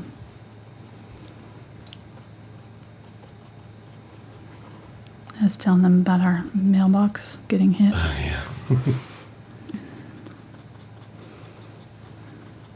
Yep. There was a rash also here in the last month or two. Yeah. Yeah, there was at least 3 taken out in like within a week. It's just unreal. I think somebody hit 2 in a row. Yeah. Right next side by side. Yep. Unbelievable.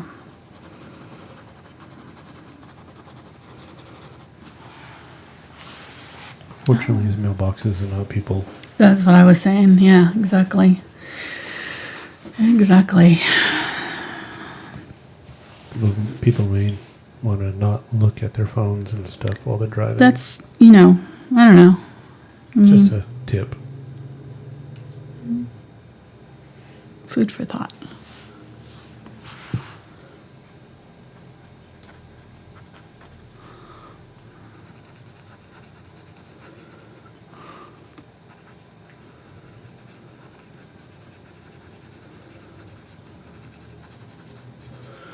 Well, and that was the thing about the lady that hit ours. It's like, so she didn't learn her lesson when she hit the first one. So she had to hit the second one in the rental car. She tore up her original car. It's like somebody that has an issue. Maybe doesn't need a driver's license. Who knows? I don't know. I'm just saying. Okay, adding little streaks of dark, really dark.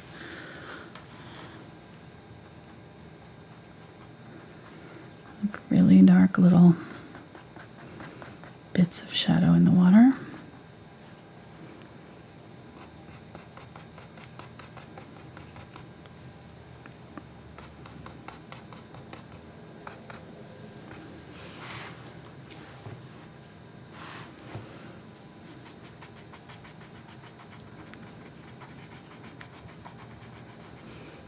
It's coming along pretty well though. I'm happy with the way it's looking. I like the colors, I think. Go a little bit more blue with the colors, or maybe add a little bit of this. I don't know if I need to get in the sky color. I feel like, or maybe put some of the sky color down here. I think that's what I need to do. Just add some of that pink to the water. And I do see it in there now that I'm saying that. That sky colors reflecting down into the water. So we'll do that. I want to get all of this covered first though. Let's get all of the first layer, second layer on.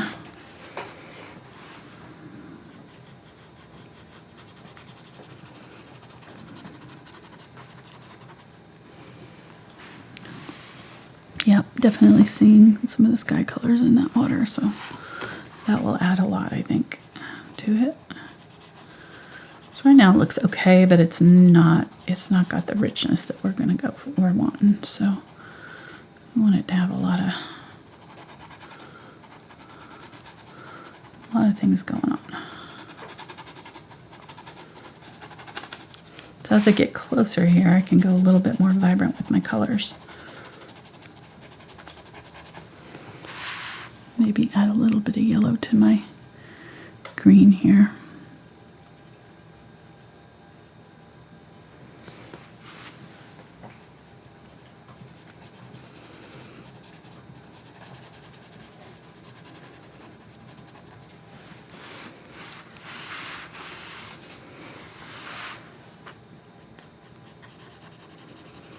My highlights have a little bit of yellow.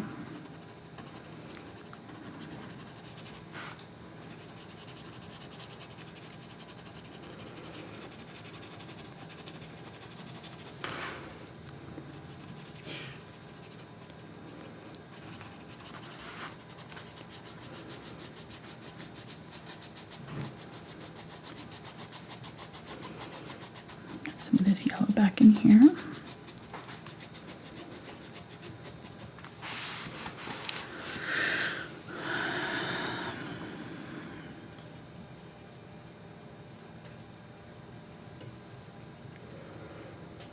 A little bit more of that green, some white, use it back in here.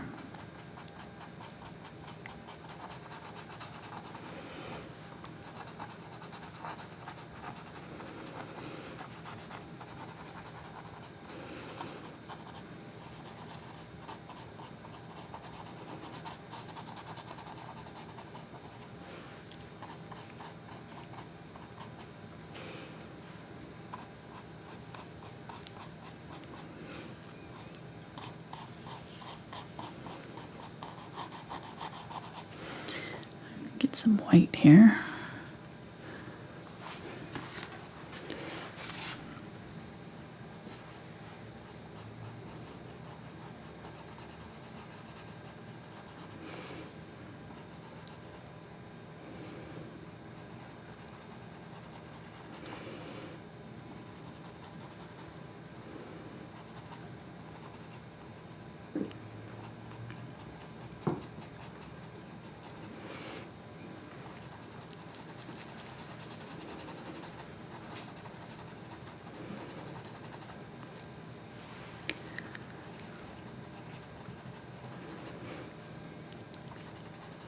And always kind of scrubbing in that side to side motion, so I'm getting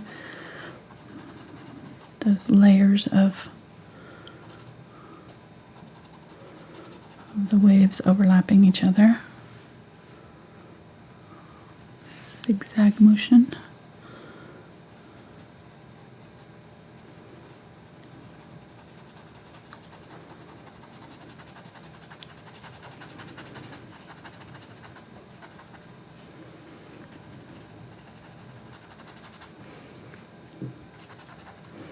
And this part is definitely more yellow. Get the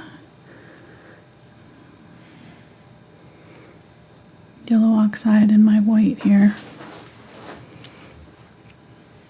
And this is that sky color just about. So this is all reflecting the sky here. It's thin and it's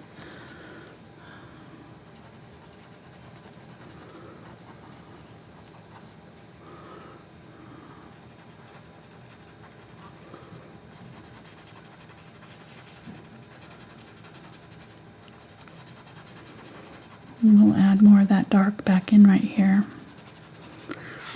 But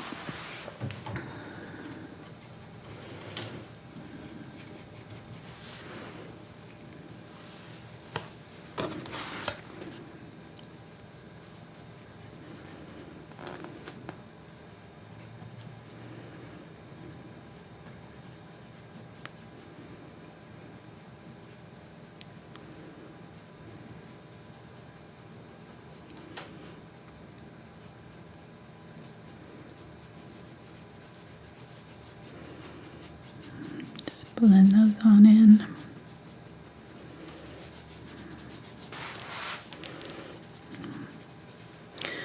And get some of that blue and just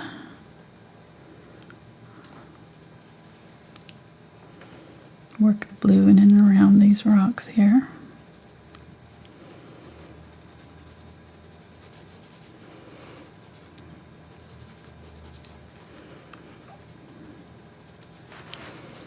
Get that yellow.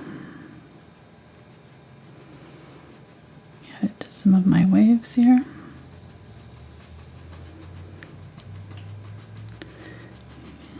And I'm kind of sweeping it side to side a little bit.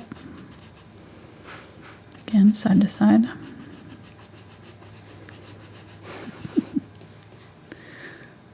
I'm still not exactly sure what that joke was, but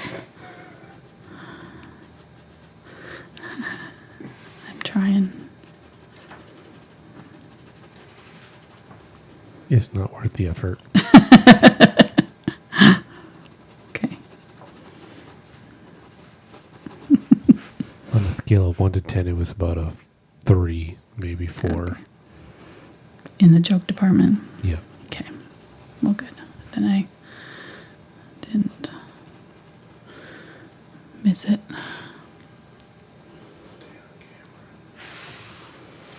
Thank you. Using a little bit of the brighter yellow here.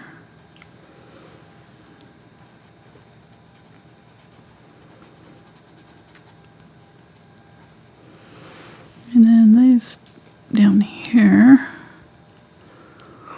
are kind of almost purple. So probably getting some of that. Maybe get a little bit of quinacridone. A little ultramarine blue.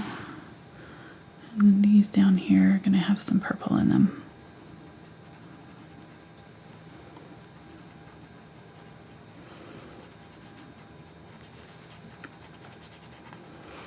Just right in here. This also is reflecting those sky colors down into the water. The water is very reflective.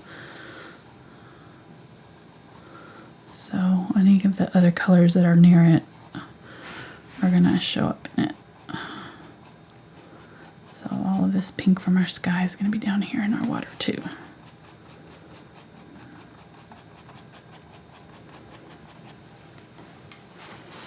See how that immediately pulls everything together? Just having that little bit of pink in there. It's still a green ocean. It doesn't look pink, so we're not adding so much pink that it's taking away from the green. But man, that just adds so much and it makes it so much more rich. And it is in our photos, so it's not like we're making this up. You know. Get some rain going on.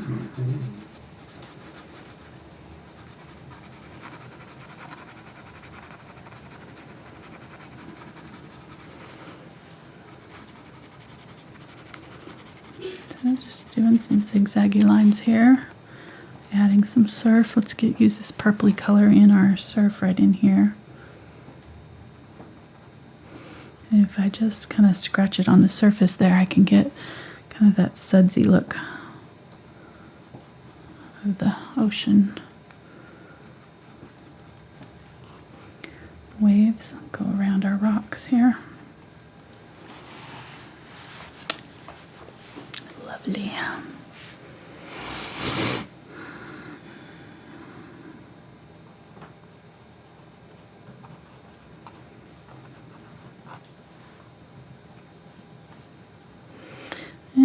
Getting some of the darker, and I'm going to tap it so I get kind of a fuzzy, and I'm going to just tap it along here. There's like a little ridge line right here. Maybe scrape it.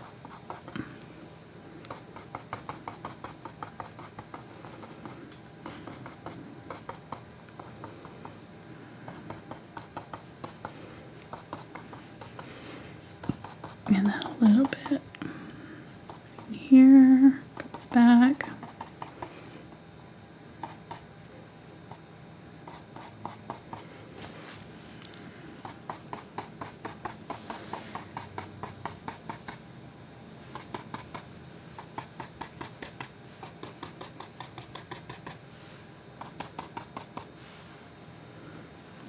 add a little bit of the lighter green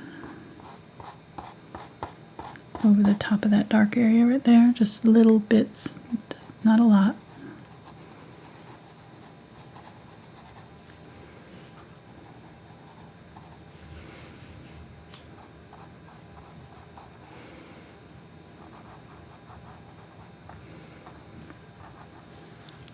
Getting some of that yellow, adding some of the yellow in here.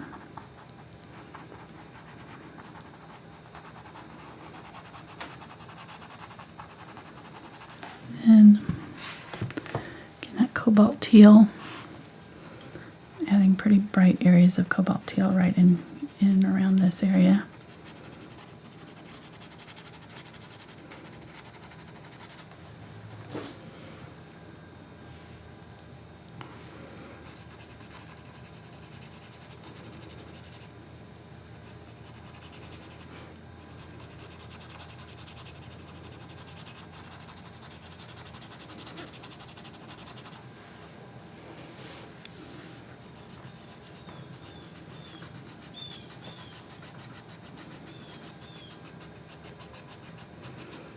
Skimming it side to side here. And then there's a dark shadowed area right here. Coming out, and then it goes back, joins with this a little bit.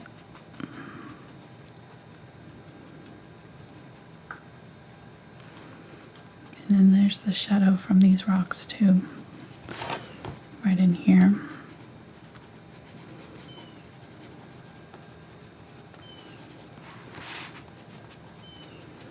And some darker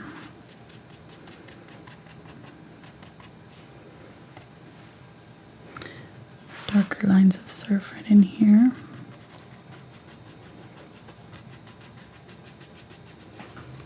Kind of mixed in with the lighter color.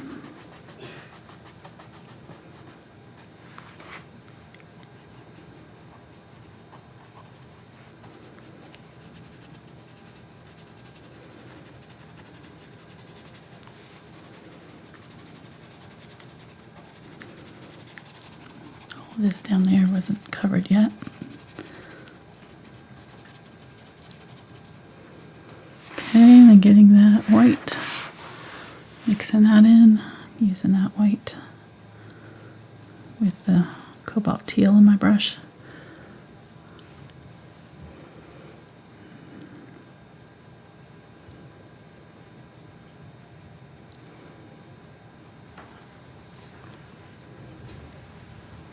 Tapping it and kind of pulling back so the front edge can be kind of fuzzy-ish, or like right where it breaks, but then I'm going to smooth out the edges a little bit. So this is all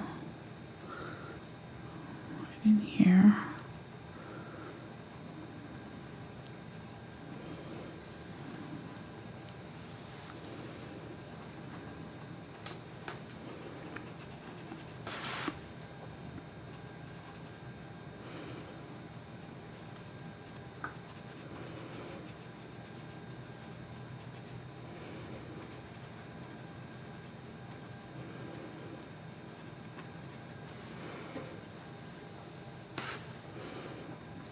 Teal, blended it in.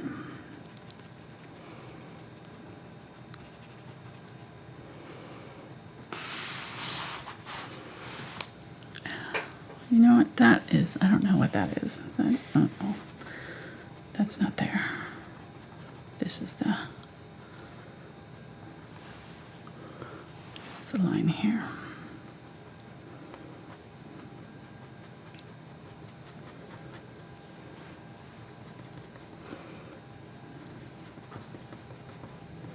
Okay, so this is getting super sticky. All this needs to just dry before we can add a whole lot more to it, because it's all kind of getting super tacky.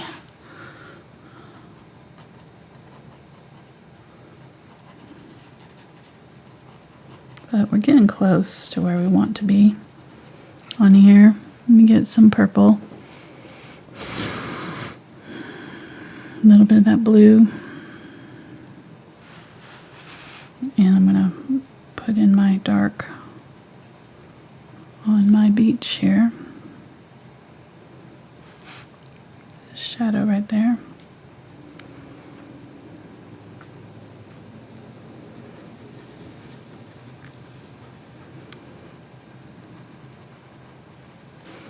Let's use the glazing medium. I'm just going to pull it out.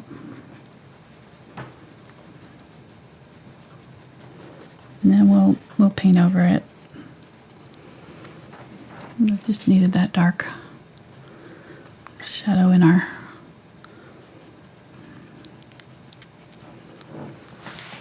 beach there. It's reflecting the sky. There we go. Okay. Use some of this in the water. It's purpley color.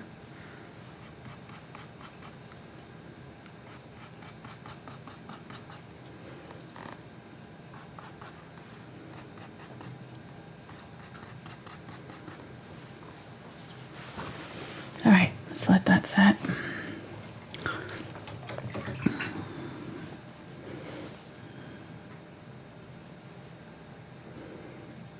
I'm gonna mix a little bit of the turquoisey color, a little bit of the pink. I'm gonna add it back here.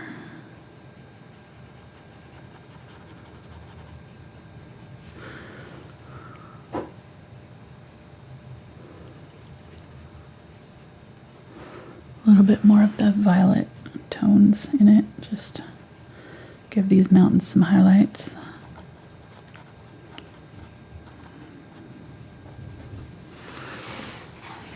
we go. We doing all right? Okay. I'm getting close on this. We just need to, I think we can start working on these rocks because I think we're mostly done with the water around the rocks, at least the big ones. So I do need to add just a little bit more of the lighter color back in there, though. I can see.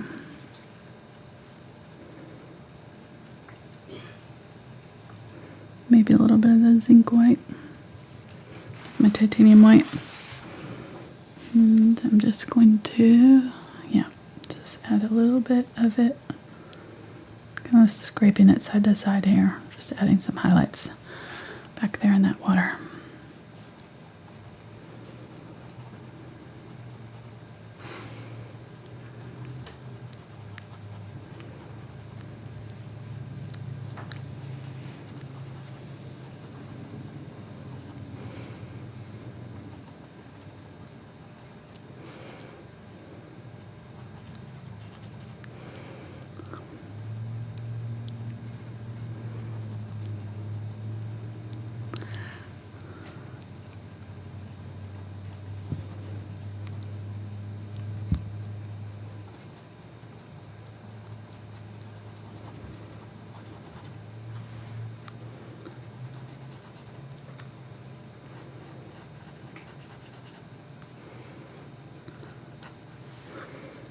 Using that white.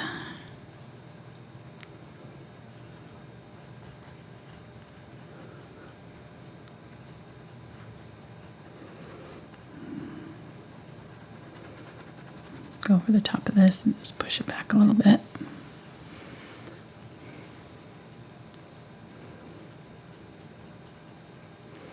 This actually, let me see, this color here, I'm going to get the magenta and the burnt orange and a bit of the burnt umber. And this is really dark right through here. So therefore, you have to whisper when you talk about it. Because it's really dark. It's really dark. And shh, I whispered. Yeah. Sorry. You're like, and this area here is really dark. I'm sorry. Getting into it.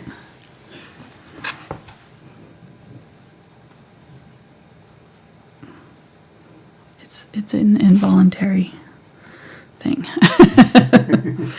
If I was aware of it, I would not be doing it.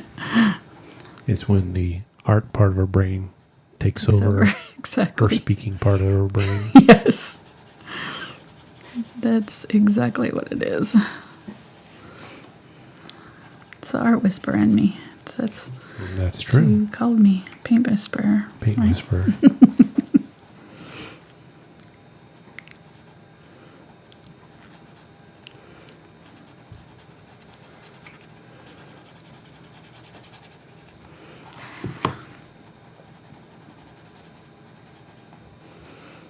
I'm just going to lay out some. Now there's some heavy areas of that sand. Let me get that unbleached titanium and shape that out a little bit. It's not a super, it's kind of a hard line, but not super sharp. So I want a little bit of blendy right here along that edge.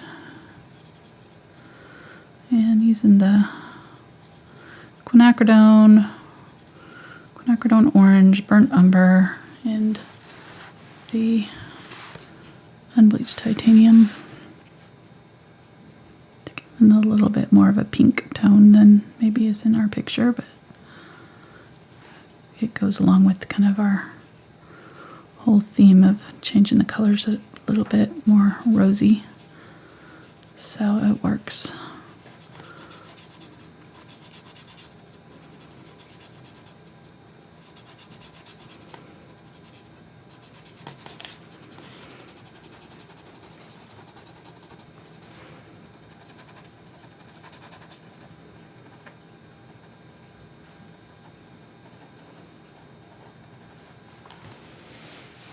Okay,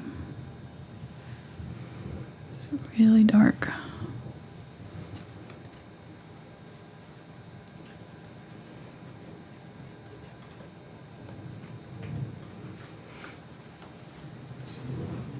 Thunder. Yeah, some serious And now we thunder. have thunder. It's the ocean cliffs. Ooh. Setting the mood. Sound of the ocean. We're just setting the mood here. It's like the crashing of the waves.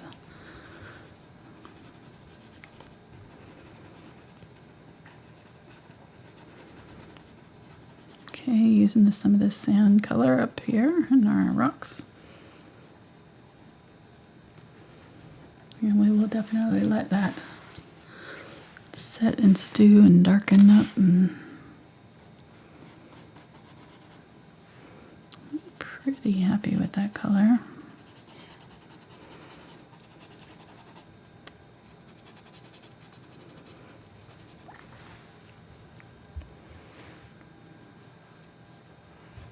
Somebody just asked, would you recommend using a palette knife for the rocks? Yeah, palette knife would be cool. Especially, I mean, and you could use a palette knife in some of the water too, definitely. I mean, like we did that one Mexican coastline back with the arch, that, you could use the similar techniques for this, for sure. That'd look cool. Definitely give it a different, different whole look.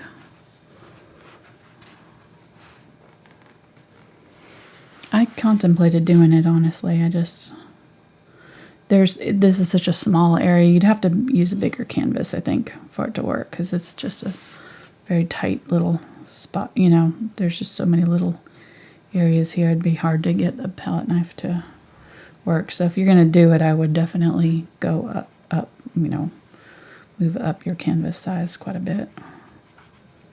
But it definitely could be done, for sure. And it would look cool. Look very good. So adding some white highlights here and there.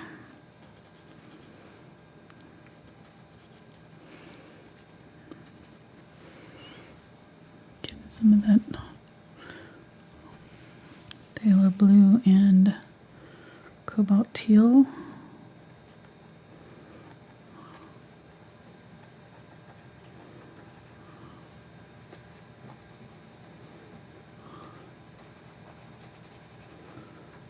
Adding some of that brighter blues in here.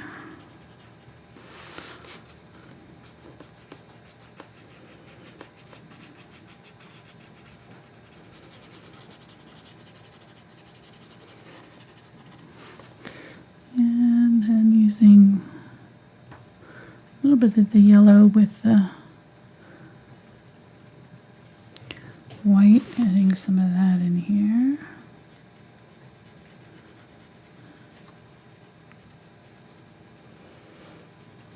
Just kind of setting my brush almost flat on the canvas here and scraping it side to side to dry brush some of these highlights on.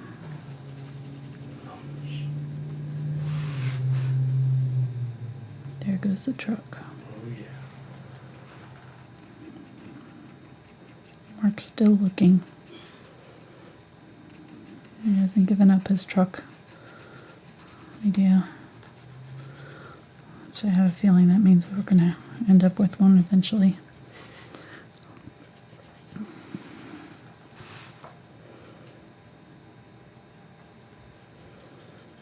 You say that like it's a bad thing.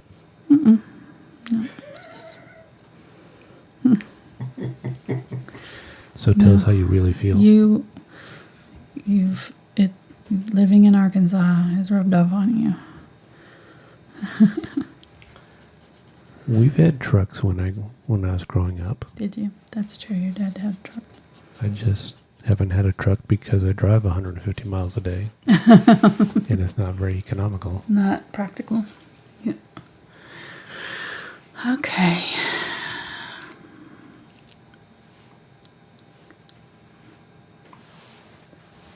And you're still using that blender, 1/4 inch? Yep. Yeah, it's been working pretty well. So.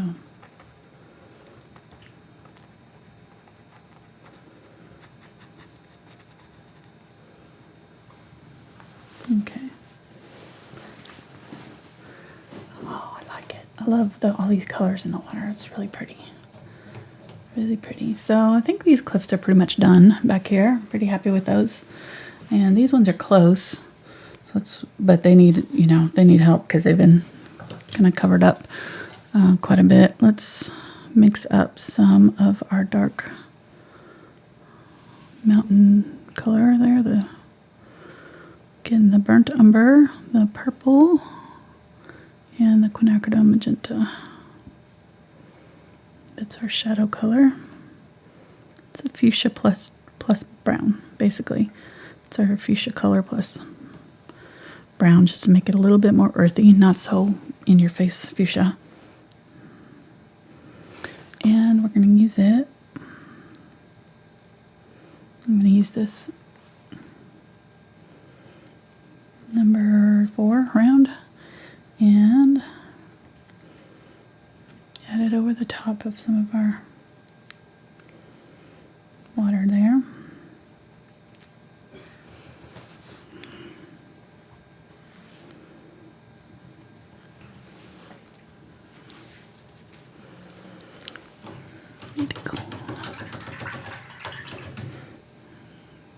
Clean this out. I can see this. I'm going to use this green, add some of that purpley to the green.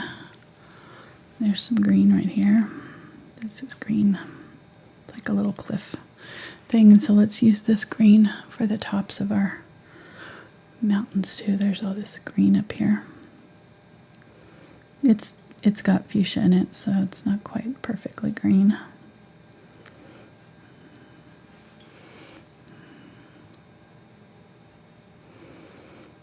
Oh, how long have we been? 2.5. 2.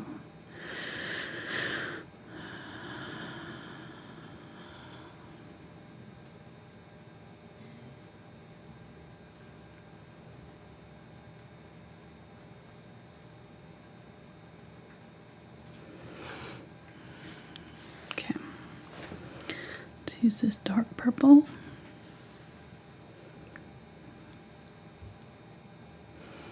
In our water here.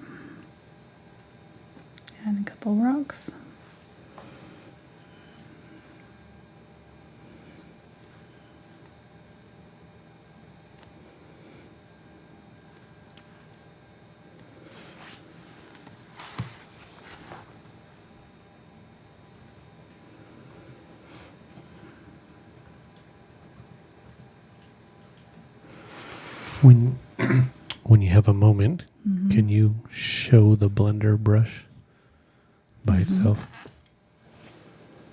These are the 2 different sizes that I've been using. So they're short bristles, stiff. Yeah, short. They're flat on one side, rounded on the tips, and stiff bristles. And they're cut so they're kind of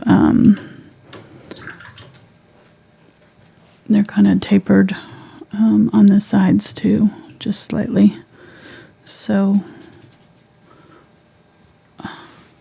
like these are shorter than the tips, so they're shorter on the sides too. So when you stipple with them, you're getting fuzzy edges all the way around, not just on this side, but also on these short sides. I don't know if you can see that, but those are shorter than on this side. So they're cut kind of at a tapered this way.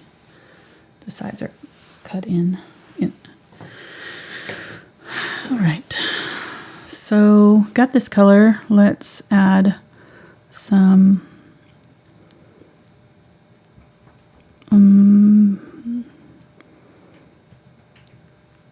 unbleached titanium here to this color, the brown pink purple color. So that'll be kind of one of our main colors. I'm going to clean this off one more time. Sorry. Just running out of space here. All this is dry. You can't really mix over the top of the dry paint, so it just wastes all this space. I need to be using it. I'm going to go ahead and clean all this off. Just leave this fresh color that I just mixed up. Now I can tell where to put my next color. Okay. I'm going to grab some of that color.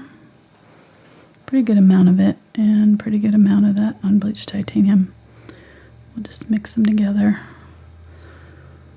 Get kind of a base magenta brown. It's got that purple in it, so it's not super bright.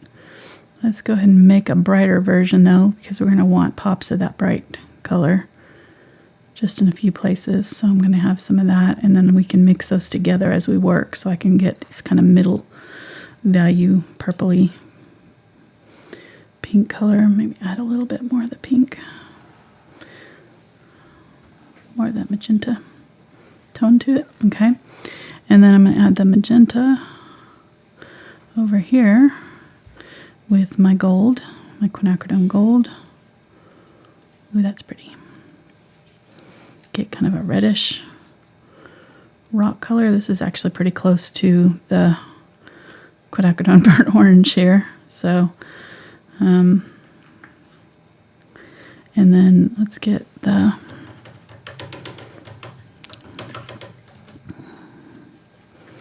just the gold with some of the unbleached titanium.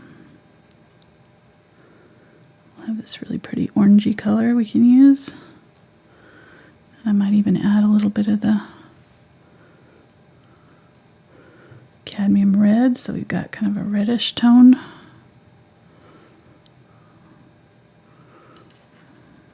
So we'll use all of these colors in our rocks here. Some more than others. This will be our base color. We'll use the most of these colors, and then this will be kind of just for some really bright highlights that we want to pop out at us. Get some of the yellow oxide and white here. Mix that with the gold color. That'll be a good highlight color as well. And just having all of these already mixed up will help us work a little bit faster with our mountains. We'll have to keep mixing and mixing as we go.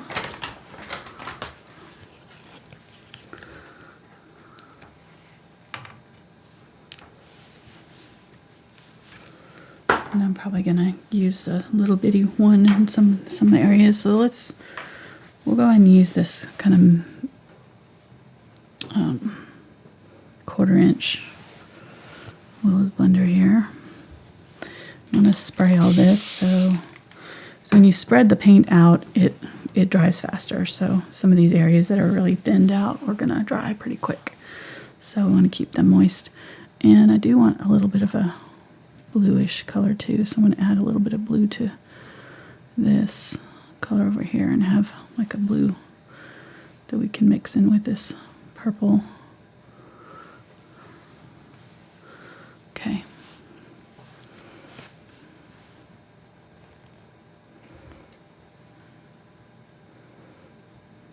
There we go.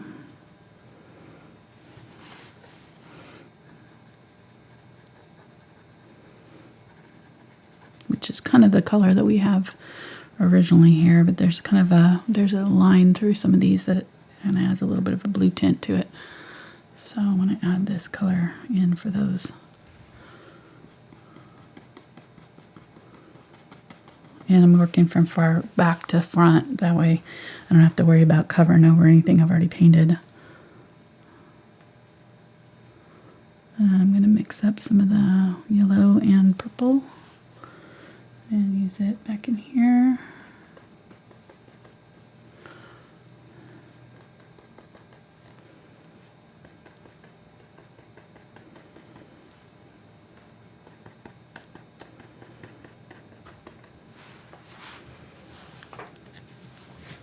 Love these colors, they're so pretty.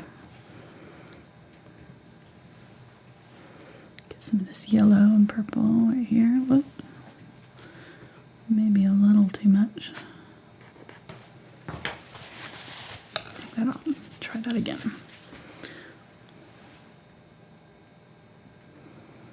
A little bit of rock right here that's coming down.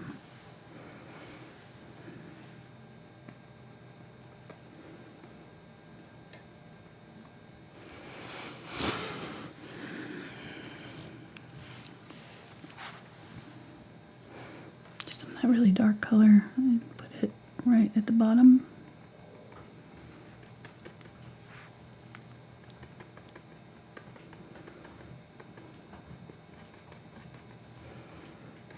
And shadow up just a little bit with this. Maybe put in some lines up here, kind of across.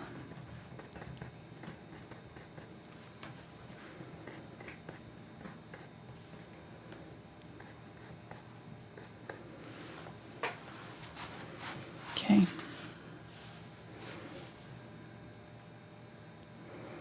going to grab some of this orangey color, use it across.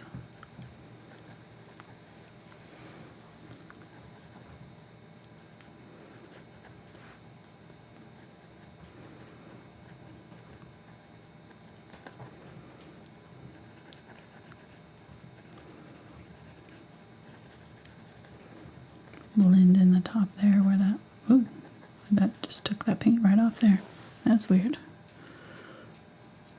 Very strange. Some of that green.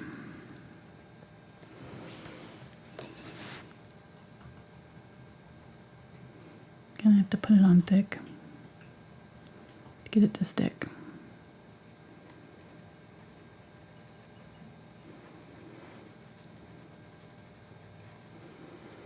Okay.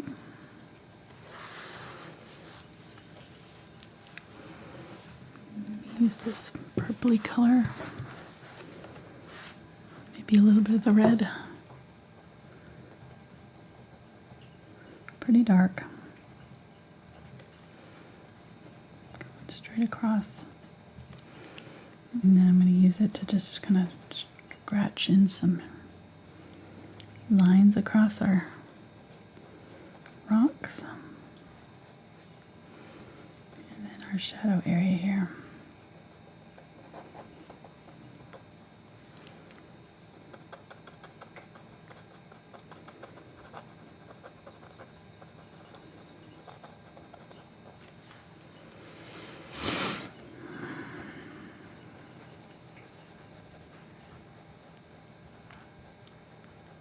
And if you're having trouble controlling this brush in this little area, you can switch to a brother, smaller brush, just whatever works for you. It doesn't have to be this one. I just like it because it's already got some texture, so it's going to save me the trouble of having to go back in and add texture later. Let's go ahead and add that dark color up there.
Okay.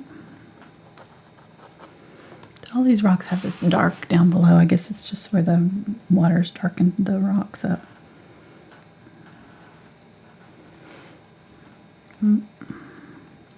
Yep.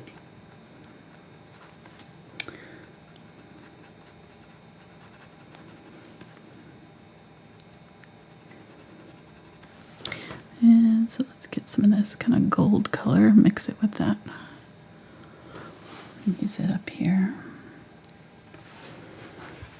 I'm going to switch to the smaller, the 1/8 inch. Can get into these tighter spots a little bit easier.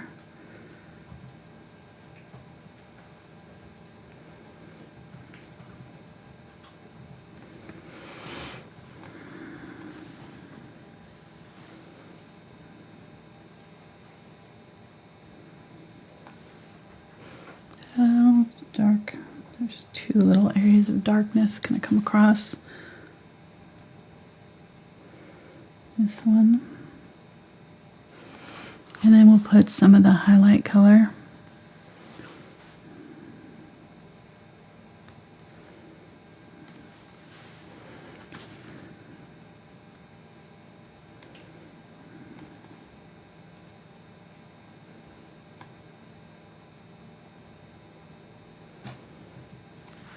There, like that.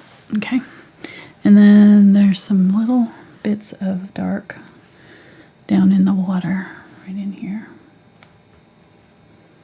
Can it come off to the water right there?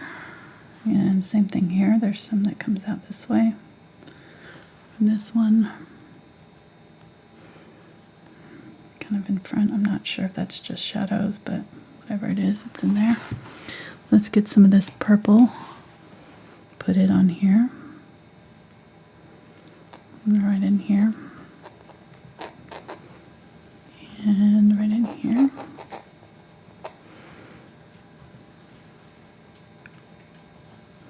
A purpley blue color. Maybe put a little bit on this guy too.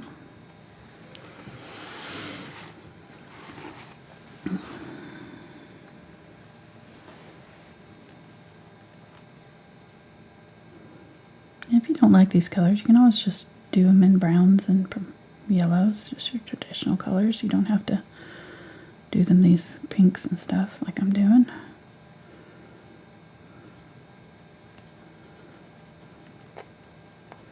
But just do, get the values the same. That's the main thing. So you can change these colors pretty much however you want to, as long as the values are right. And by values, I mean your dark and light areas. Just make sure you're kind of getting those in the right spots and right tones, and you'll be all set. I'm going to get some of this darker purple here.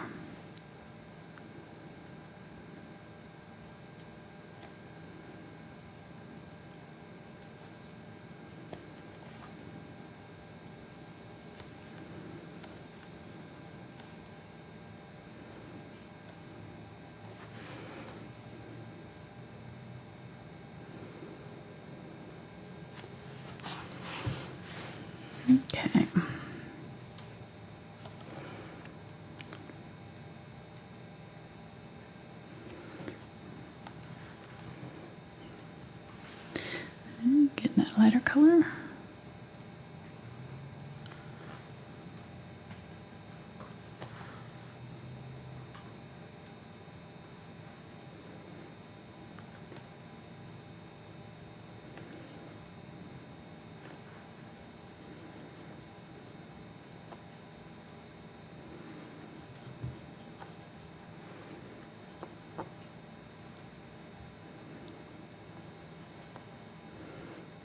Blending it over into the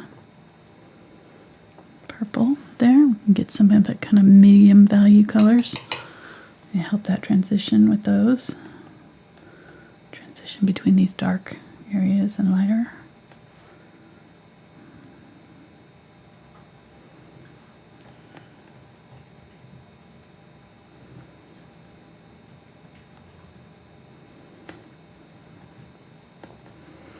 I'm kind of wiggling over this wet paint here, so it's kind of changing the tone of it a little bit, adding a little bit of texture and added dimension to it.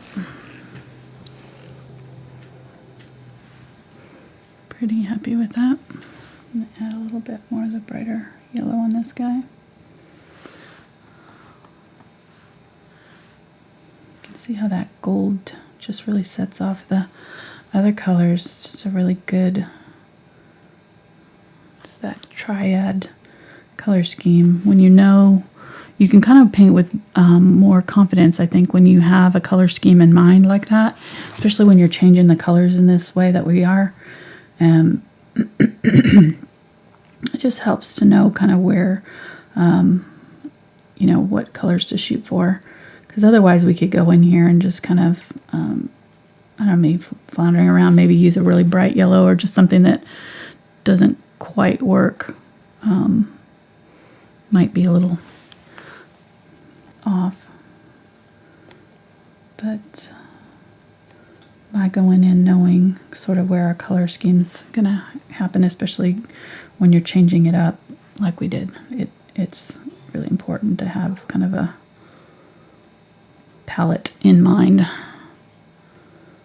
so you can kind of stay, and then you can see how we, you know, we've mixed all these colors from that basic set of colors, so it's not like you have to stick to those three colors. You can make all these other colors with those, blending them together, but just makes a more interesting painting, I think.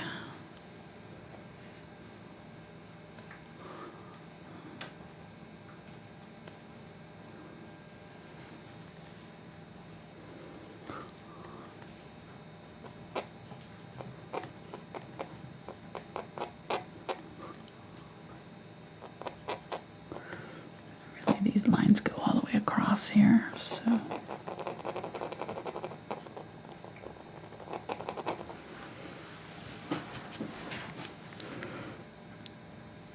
get some of that medium gold color.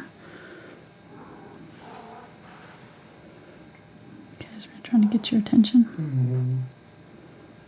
Does she want to get on your chair again? She's had enough. Mm. She's had enough of the paintings. Mm-hmm. She wants attention.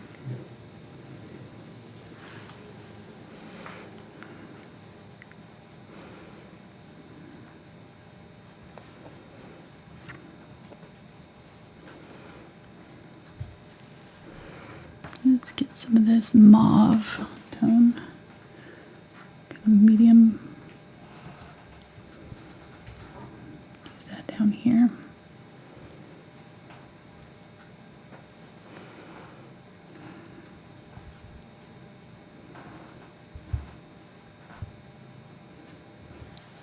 Get that blue, if I can get some. Drying out on me. I kind of knew it would do that.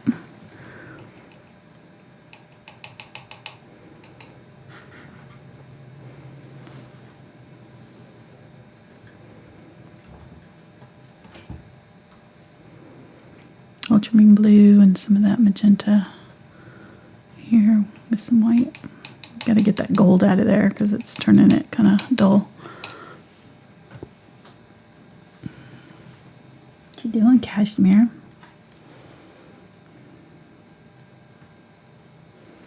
hear her purring.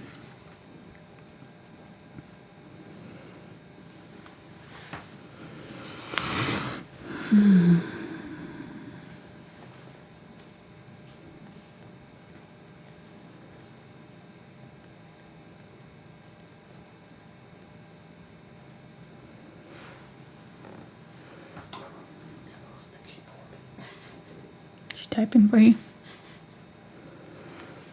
I don't know what character it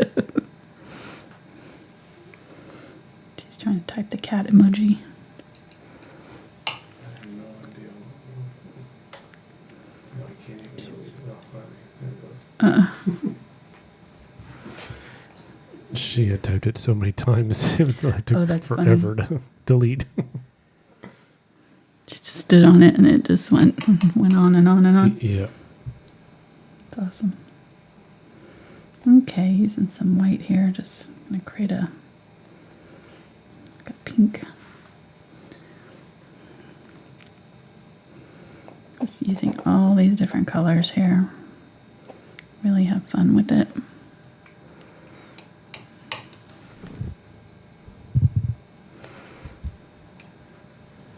A little bit of gold there.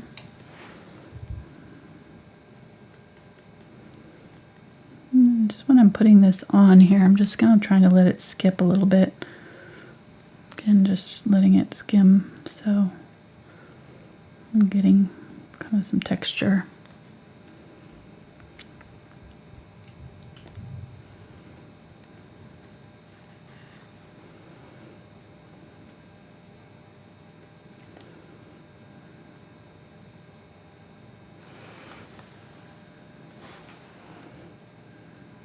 And trying to kind of get some of these lines going all the way across. So just kind of pick a line and bring it all the way across.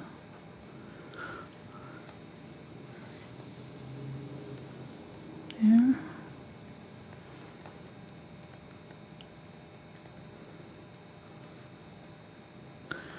And then this, it's got a little bit of a highlight right here.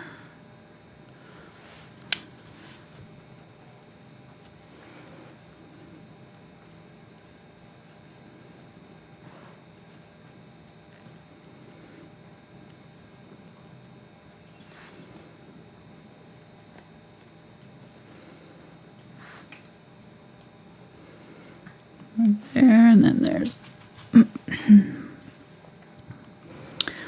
really kind of dark area, right in here, all the way down.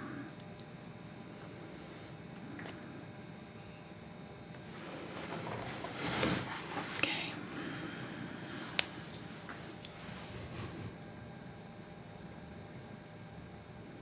What you laughing at?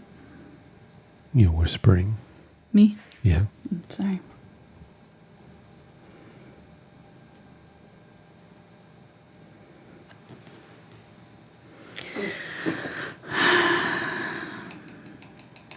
Get some blue. I'll just add some blue. Ultramarine blue down here.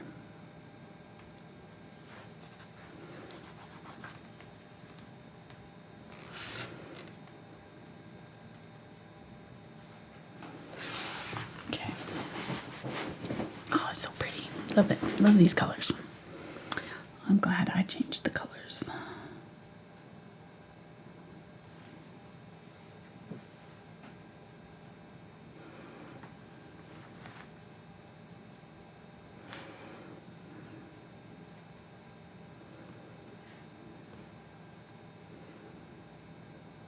I'm using this ultramarine blue right here to darken up the shadows on the beach a little bit more.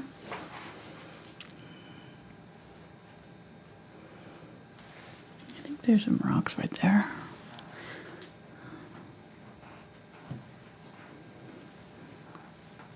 I know there's one right here.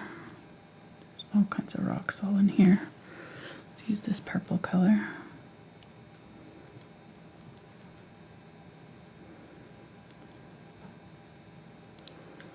One of the clouds.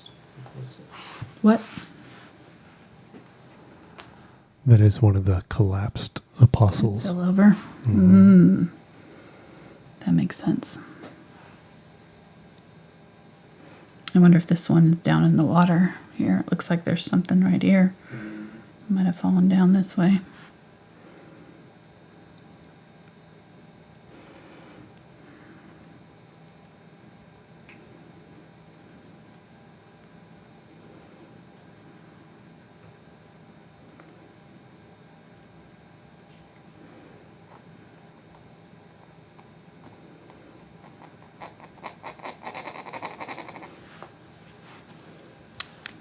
Love it. Put some of that pink color.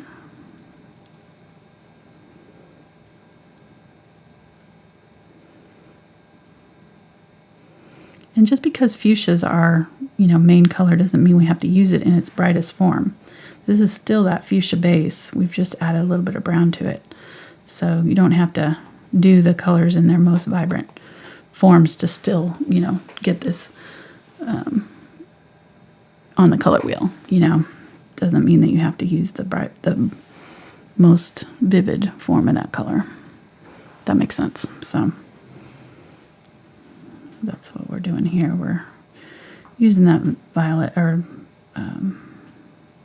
fuchsia, but we've added brown to it and toned it down a little bit, so it's more of a natural color. Using some in the water there. Let's feel like this comes out a little bit more.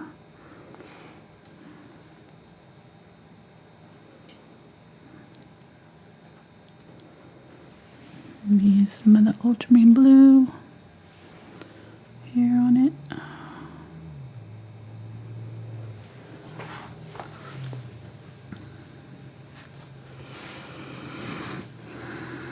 And I'm going to use some of this color in the water too, because we got some of this dark color in our water. I already have some of it, but I want it even darker. Just a few places.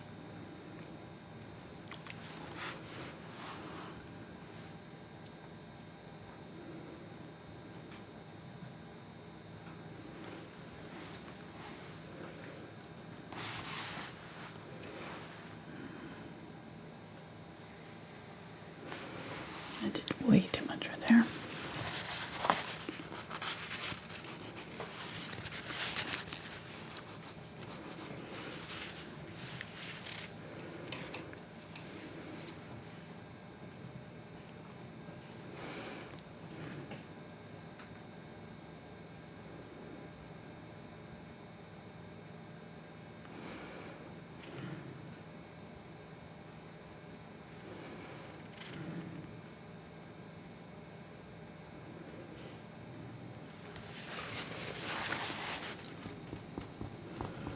It's really more like little dots, dabs down in here. Little rocks. Same thing for this. Make sure we got some little rocks happening into our surf.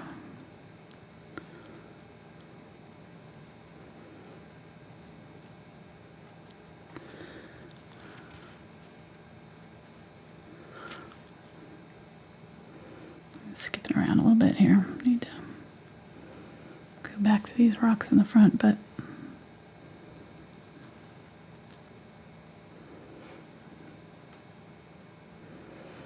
kind of a cut out right there, and then another kind of dark area right here, and it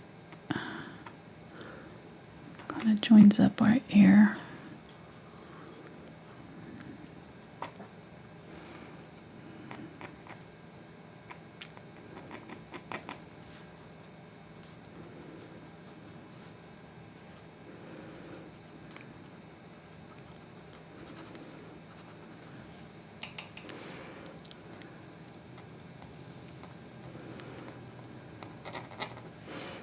Purpley color, and then these ones kind of in the foreground. We can even add this where we can add some of this brighter orangey color, we can add a little bit more saturated colors in our foreground.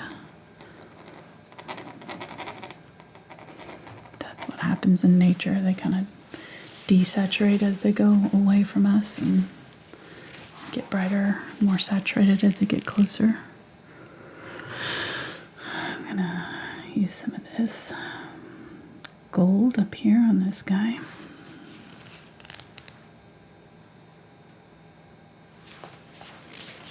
And then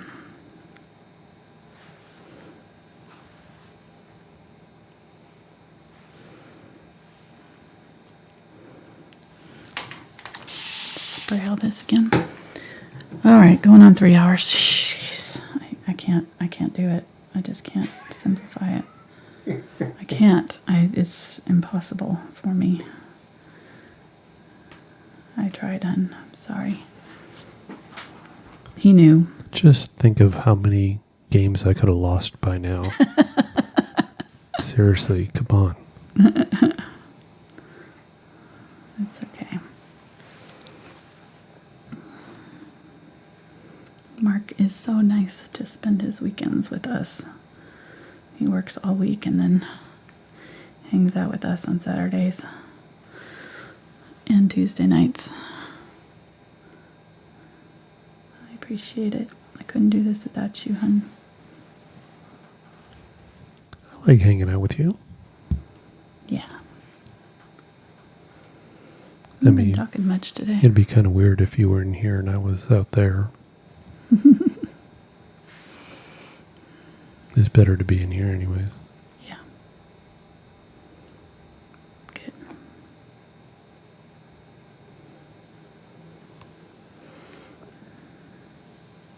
I mean, it's safer here. I'm not buying a truck if I'm sitting in here with you, so I think that's a real reason why you're taking so long. Like, so when does the dealership close?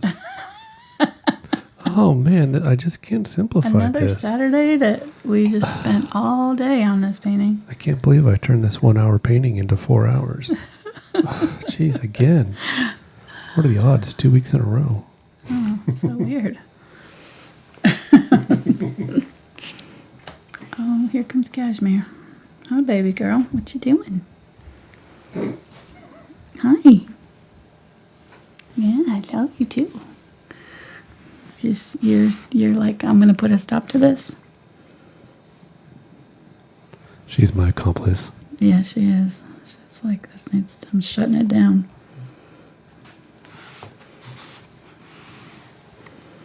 Okay. Yeah, I love you too. I know.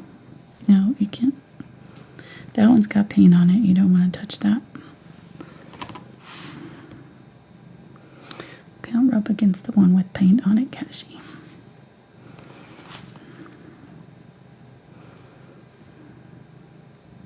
Hi. I know. I love you too. Yeah. She wants to rub on my glasses.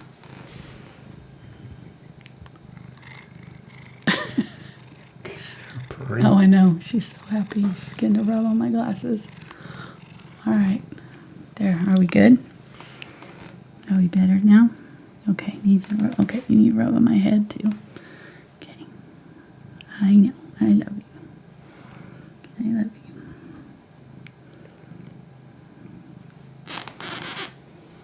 you. Yeah. Mm-hmm. Okay. I'm going to go back over to where Daddy is now. You got bad breath, girl. She does. She's got bad breath. Come here. I think her teeth are bad. She's getting older. She's losing her teeth and stuff. What is she doing? She can't get over. Go on. She got over there. I know. I don't know why she thinks she can't get back.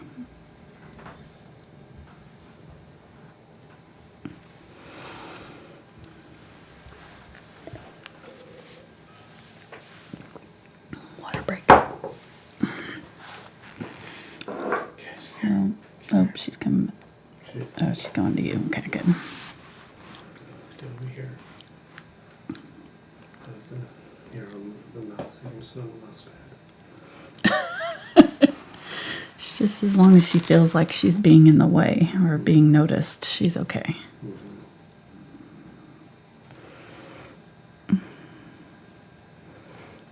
Okay.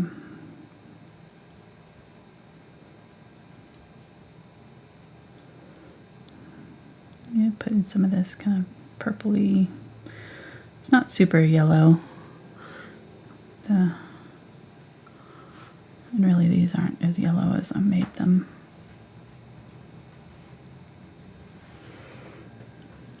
They're kind of more the dark. These are all getting kind of hit by that water, so they're all darker.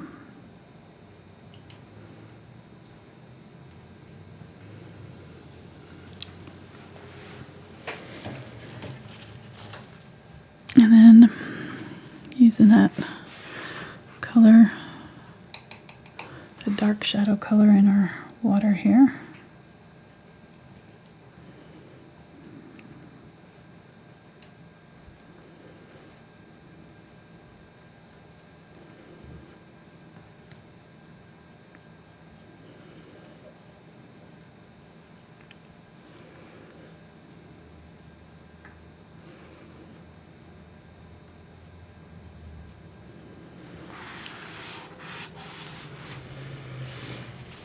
Pretty.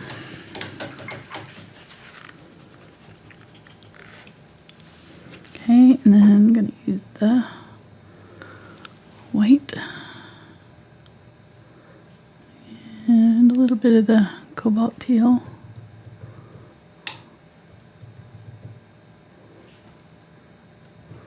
Mostly just white.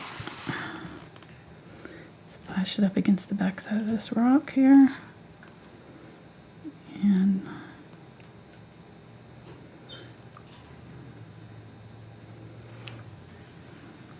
same thing over here. This one has some foamy stuff around it.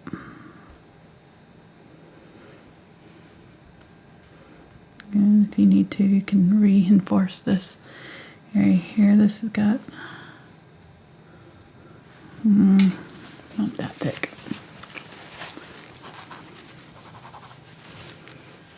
Really kind of almost just a line right here.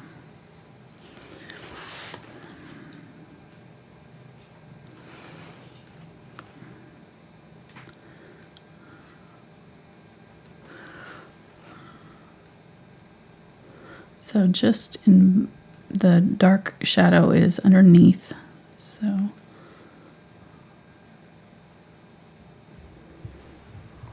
what? Somebody's asked if this painting is as, quote, loose as you anticipated. No. No. Are you mocking me? They're mocking me, aren't they? I think they are. I'm joking. I'm totally joking. No, it's not, but that's fine. It's still pretty. It's not the... I can't seem to do it with landscapes. I've tried multiple times. I can't do it unless I'm using a palette knife. Somehow, if I'm working with a palette knife, then I can do it, more loosely. But if I'm not got the palette knife, because that forces me to, like it forces me to do different brush strokes and stuff. You put that over so we can show that? Or yeah, Patreon? Because we were talking a little bit in chat about Patreon. Okay. So Yeah, I'll show what we we have did. patreon.com/AngelaFineArt. Yeah. There's our And- bonus video for this month. I'll did. turn that off. Yeah, turned out pretty good. This guy was really fun to paint. He's got, I don't know if you can see his expression, it's very fierce. He's very serious about catching that branch. So, it's how long? 5 hours? Something like About that? 5.5 hours. So that's a bonus video at the Patreon level of $5 or and above. Yeah. And so that was, like Kenta said, 5.5, 6 hours. And you get access to that video, but you also get access to all the previous bonus videos too. So Yeah, we do.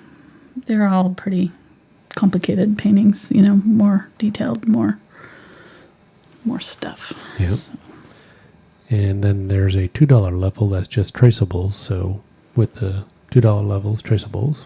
And then the $5 level is traceables, the high bonus video, something pictures, reference photos. reference photos, the bonus video. $10 is all of that. Plus you also get access to a Facebook group where you can vote on polls on what we'll be painting in the future. Yeah, they're voting on my April schedule right now. Nice. And then also there's another painting that's done over the course of the 4 weeks or 5 weeks, whatever, in the month, where they take their time and go through. So Yeah, Thursdays are devoted to that group, and we do they have their own private private Facebook. video and Facebook group, but they get critiques, and then they also get the weekly video, usually weekly. Sometimes I take a week off, but let me show you what we're working on there. We're getting close. We've got 2 more weeks. This has been a several week project. So we're done with pretty much all of this. We got to work on this plate and finish up some of this fabric and the apricots. So, but yeah, it's coming along good. Much more detailed still life. That one has been it's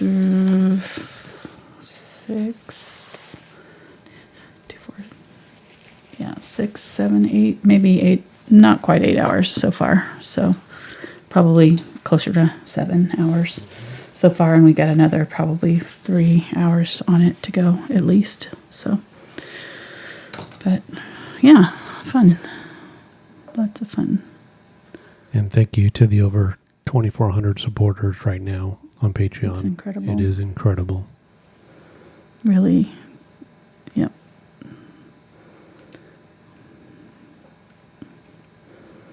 Well beyond our ever expectations of any of that. I had very low expectations. I still am pretty surprised that we've had so many people that have been so nice, kind to support us. We've been very, very, very blessed by you guys. So, all right.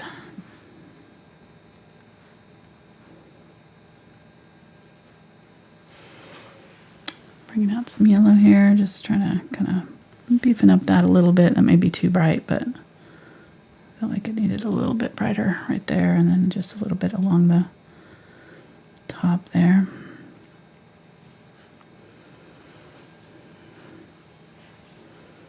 And there's these little kind of areas that go down here that, there we go. And this one's got really bright.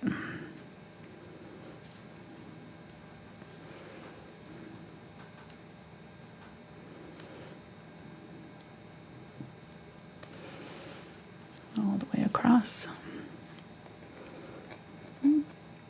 It continues on this.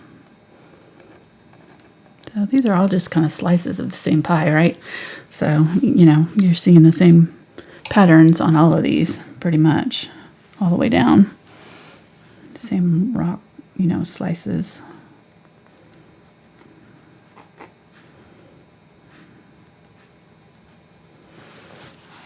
Same color patterns.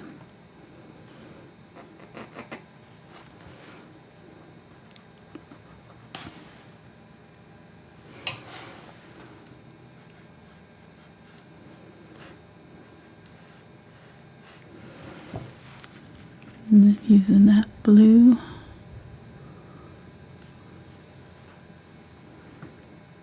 Blue and purple.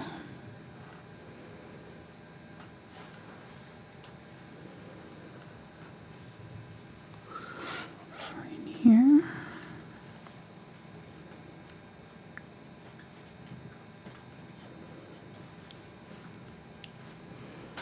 And having the same colors go, these strips especially will really help that, making sure we have them on all of these rocks.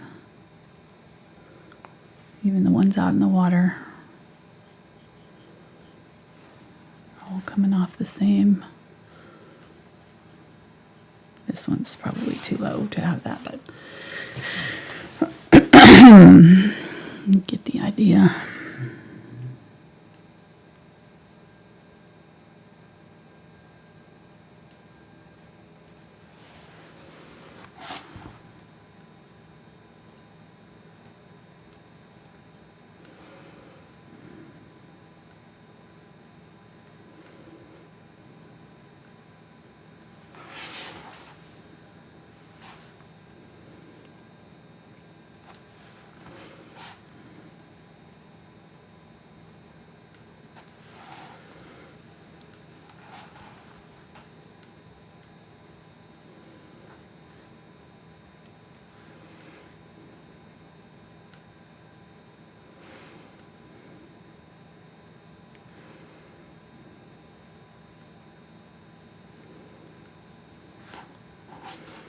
Okay.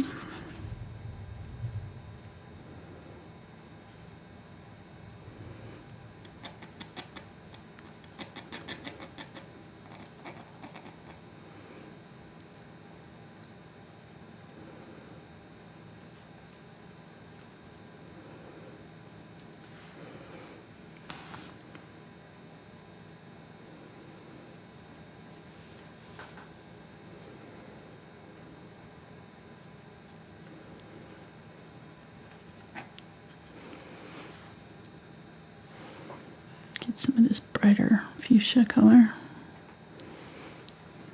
Do some of that in here.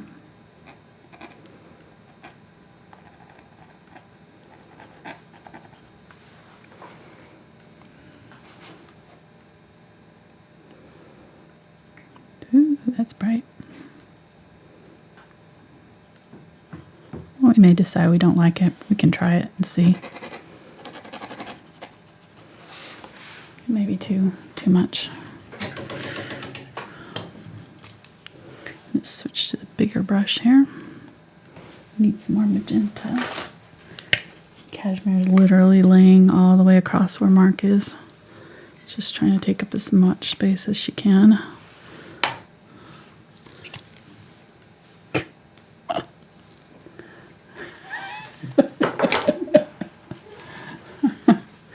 That is what Mark's dealing with. That's his workspace. His cat. Cat. That's it. Oh, did you want to type? Oh. It's just too bad. I feel so sorry for you. Am I in your way? Oh, that's... Oh, well. I'm sure you can figure out a way to work around me. Gonna get some of that Quinacridone Magenta, Umber Purple. I want to do it back in here. A little bit. Get some of that purple on there. I don't think I like that orangey color very much. It doesn't seem to go. I think I'm just going to stick with kind of more of a fuchsia.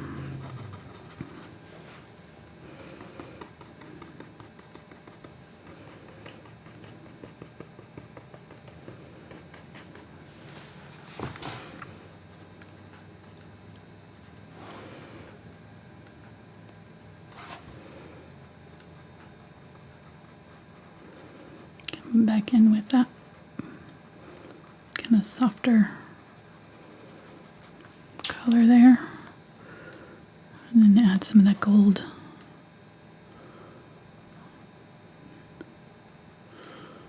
To add the texture.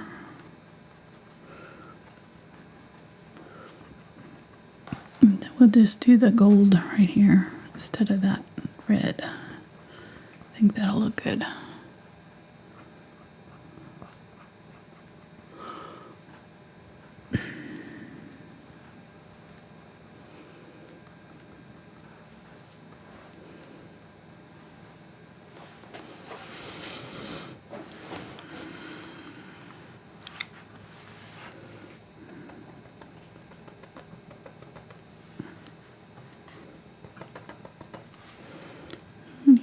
some darker magenta color.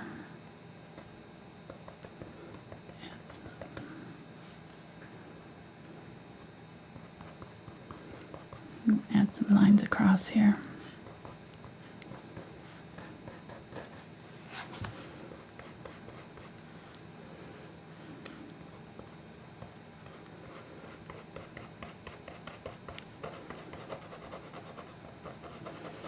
And as the lines go, they're coming farther down too as they get closer to us. So keep that in mind too. They're not going to be all the way across like this. They're going to be stepped down as they get closer to us. These lines that are going across these are working their way down. Get some blue and the magenta color. Maybe add a little bit of that base color to it. Use it in our shadows to add the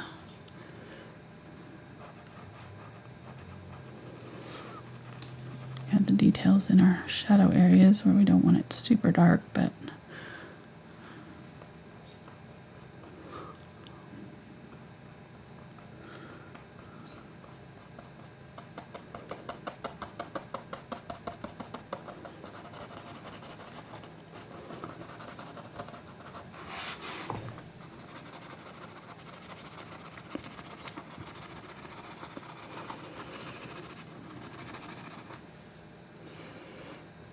getting that real dark color right here.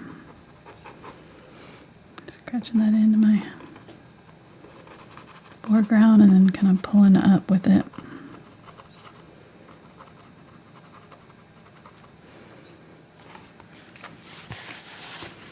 Went over the sand a little too much right there.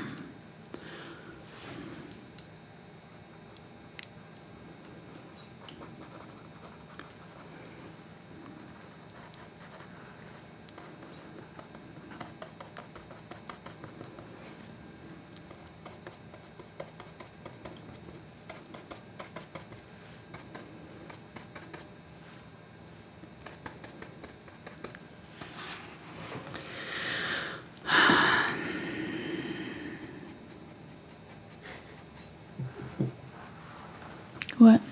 Sure, a lot of sighing going on over there. Oh, I'm just getting frustrated with this. You want some chocolate?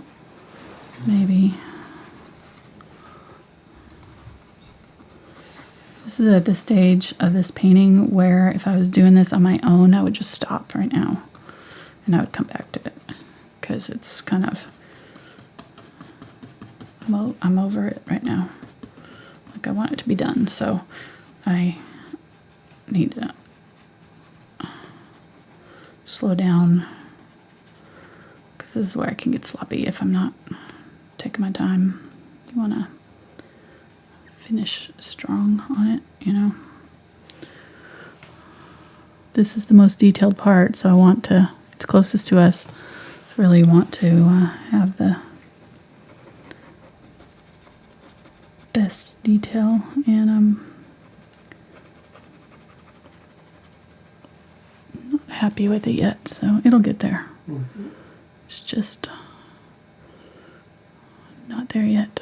All right, I'm gonna mix the magenta and this gold together. Maybe that'll give me a better color than this red was. So I can still have that kind of brighter pink tones, but maybe not as bright. That's better.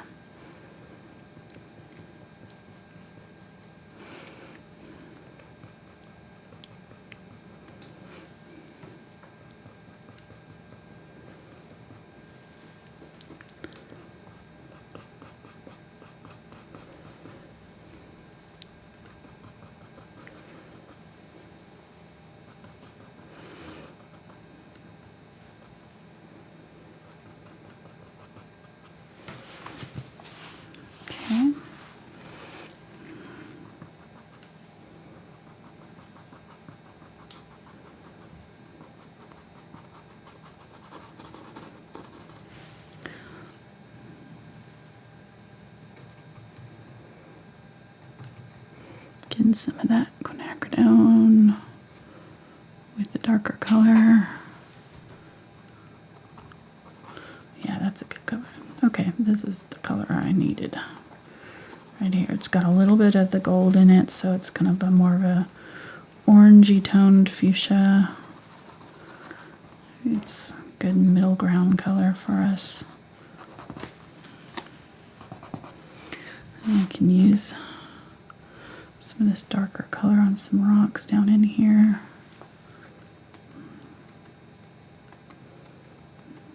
Some pebbles kind of down low, close to the shore.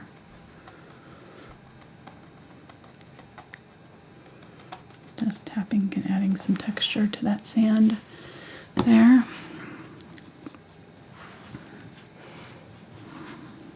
It's way too bright. Okay, let's grab some of the gold. Get some brighter color here. Add it.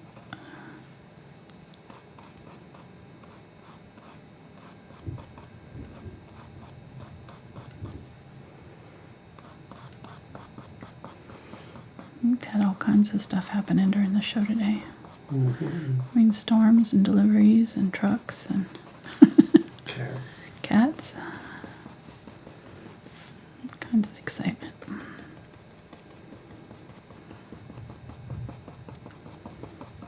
Were you really wanting to go see trucks today?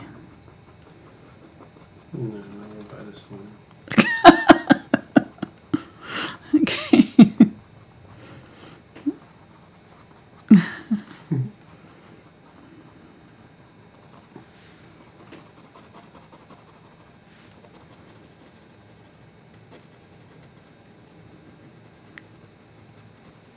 Playing hard to get.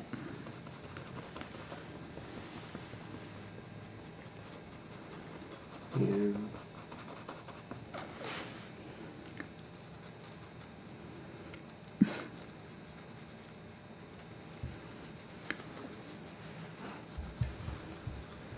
Well, all the ones with the old guy features in them are very pricey. Mm-hmm.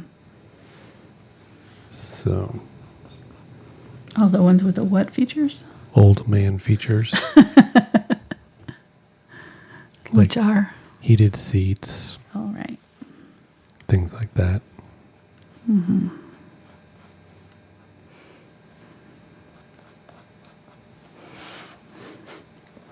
Love you. I love you. Old man features. That's awesome. Because it's cold today. You know, Yeah. The weather's changed, and so when I went Right. out shopping, it was like I turned on the heated seat in my Prius, and I'm like, okay, yeah, I definitely want this. Yeah. You know, I was thinking I could do without it in without the it. truck. But yeah, if you're used to having it, it's hard to go back to not. Yeah.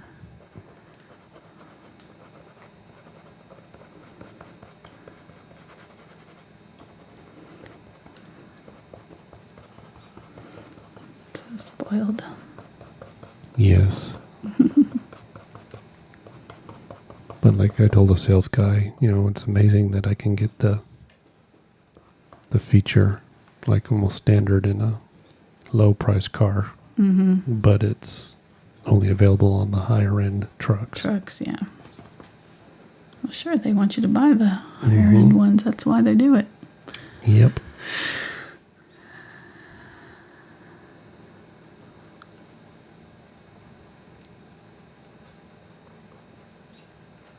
Oh well.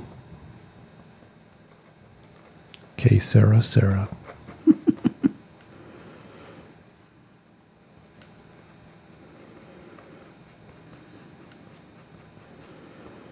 Okay, just going through here. I didn't want that line that I was seeing between these because there really wasn't like these lines go all the way to the edge, you know, of this next one. So what I'll do is I'll go back in and kind of sharpen up these separations. But for now, I want to go all the way across. Can I use the darker color here?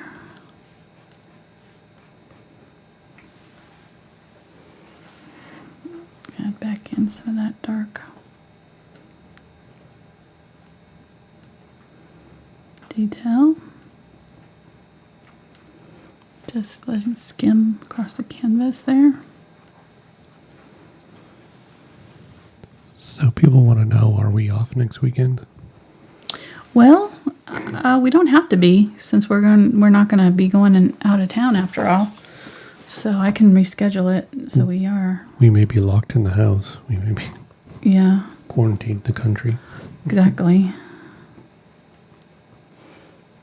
Mm-hmm. Well, it's officially in Arkansas now, so I think Mark needs to stay home from work. I think they need to have you guys all work from home the next couple months, couple weeks at least. How about just be home? Huh? How about just be home? I can work on the garden. There you go. Play video games. Take a vacation early. I think that's a good idea. Shop for trucks.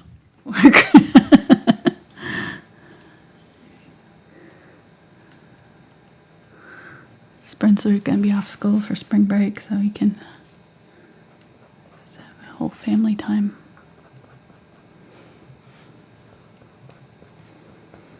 They're taking Monday off to disinfect the school. Did I tell you that? Yep. Yep. While the rest of Central Arkansas is closed for 2 weeks. I know. I don't know why. Roseville's not, but it's a shame, I was going to take you on that European vacation, surprise vacation for your birthday. Were you? Yeah. Oh. No, I can't. I don't believe you. You'll never know. Uh-huh. But isn't it what they say, it's the thought that counts? No, that does not. No. No? Especially when it comes to Valentine's Day flowers. Especially when it's the wrong thought.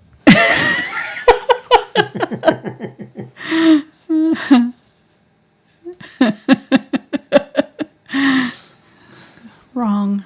You're not going to get me these crappy flowers, are you? Oh, no, of course not. That's not why there's pictures of them on my phone. These are to remind me what not to get you.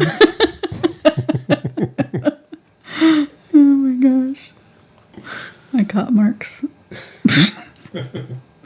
If you missed it, if you're new to our channel, that was the fun Valentine's Day.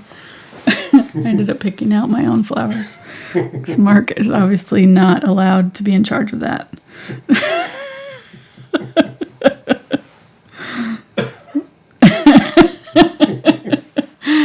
No.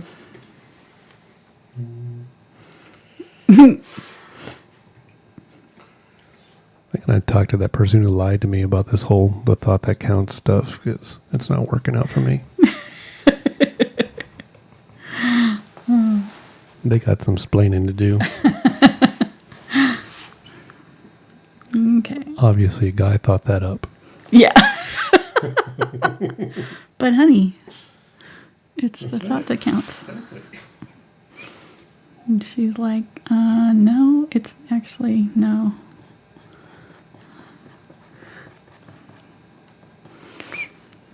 It's like if you think you can explain away your incompetence by saying that, not Especially when your thoughts come to fruition in the form of a George Foreman grill. That was was it birthday? I can't remember. It was some nice holiday. I think Mother's Day. I got a Foreman grill one time. That's the last time Mark got me an appliance for my... I really am hard to pick for. I do feel sorry for you. I'm pretty picky about it.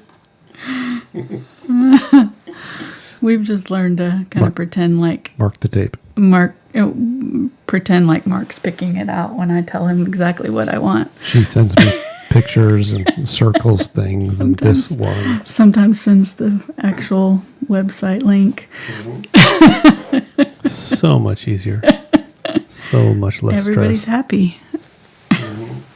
There's no stress on my part. You're happy. I don't know. That's kind of, does kind of kill this surprise. I haven't had a surprise for my kid. Well, no, you surprised me a couple. You've surprised me A few times.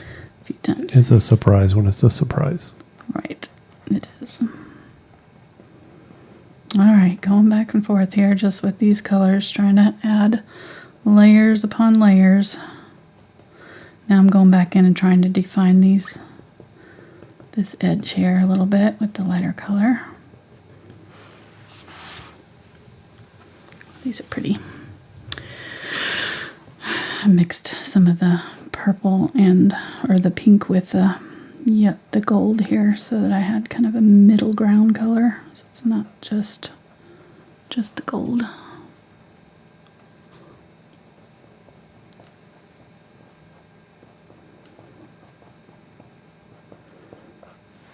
Okay. And then I need to add back in that blue stripe. So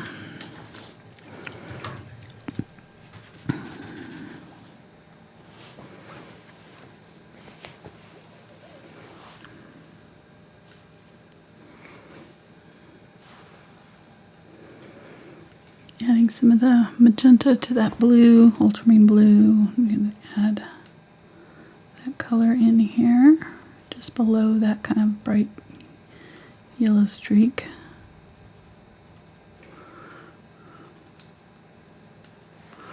And I don't see it much on this one, but I'm going to go ahead and kind of put one in, sort of just put some of that color in there. Oh, pretty. Okay, let's use some of this color on the actual beach here. I'm gonna this kind of purpley blue color here. I'm just kind of dusting it over.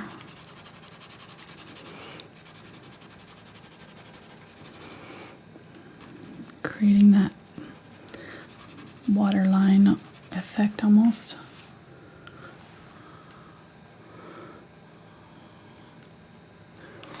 Keep it fairly light here.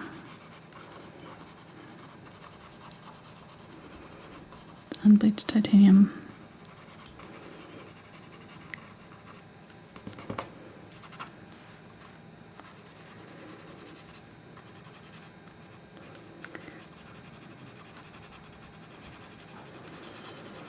We don't want it too obvious, but I'm gonna kind of do a little bit of almost like a water line. It's not really water though, it is just the darkened sand there, but just add a little bit of that in there.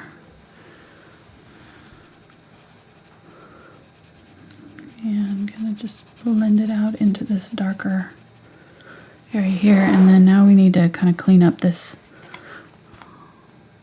water line here. I'm gonna use some of this color in my water because it's see-through in that sand right there, right? So we're going to have some of that sand color kind of peeking through the water in places. We already have that purple down, but I'm going to use this kind of burnt orange color. I don't know, I must have grabbed a little bit of the pink here because it's kind of looking kind of that tone. And I want to blend out this here. So I've got that dark shadow there, which is fine. I just want to blend it out a little bit.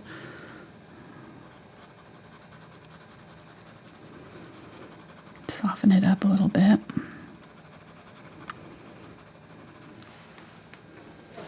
Okay. Pretty, pretty. This is definitely a different tone than the photograph. And so, I mean, if we want to, I might take some of this purple and some of that fuchsia color. So that's pretty orange. Maybe add a little bit of the blue tones to it. Ultramarine blue, fuchsia, white here. Maybe add a little bit of that over the top here, just to kind of tone it down a little bit so it's not so orange.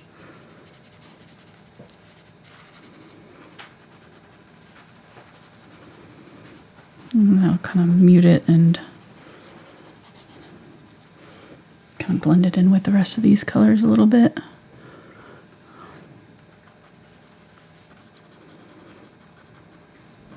Add it along the shoreline there where that water is overlapping. There we go.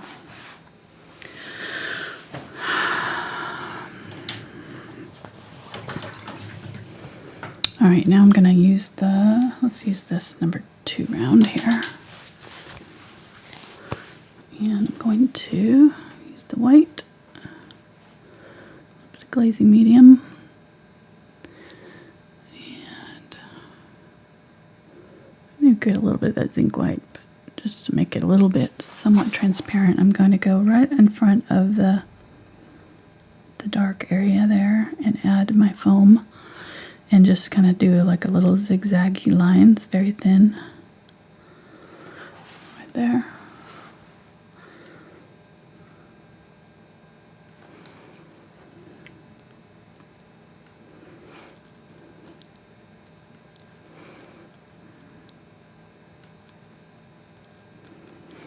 Goes right in front of that dark area. It kind of tones it. See that? Right in front of it.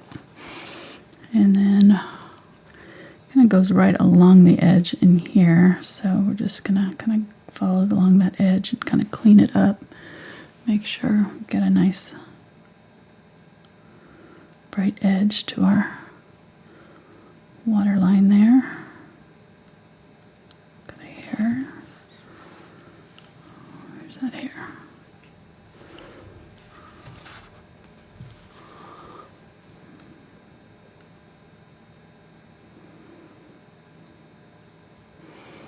And pull back with it, so get some of these lines in here.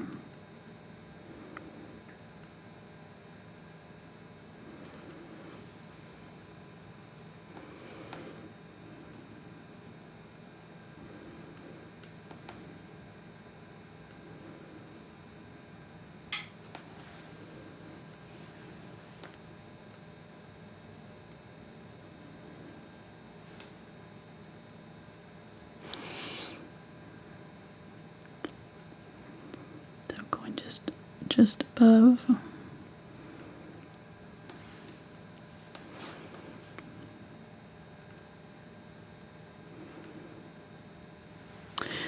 I'm going to get some of the Cobalt Teal so I can add some of that in some areas where I need it. Right in here.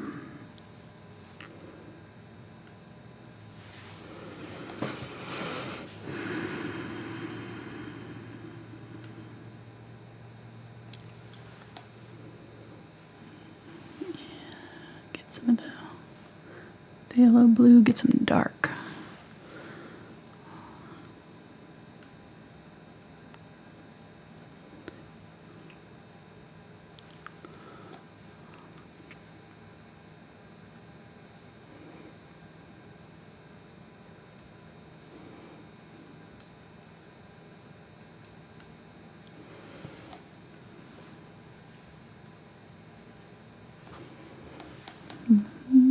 Get that white again.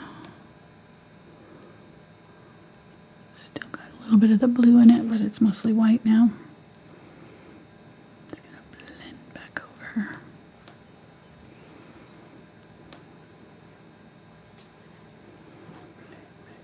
Blend it in.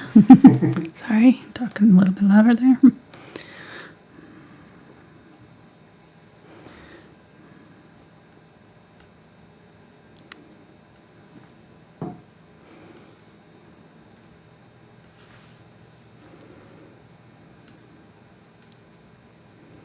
The light color goes kind of right behind that dark area. It's kind of shadowed.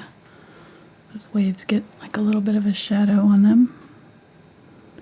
So the light color kind of rides on top. And then you get the shadow underneath.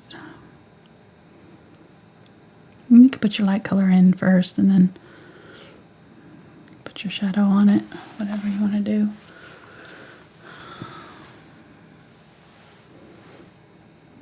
Find your water line there where you put your white color and just kind of go right in front of it. Add a little bit of shadow in your water. Pull it out.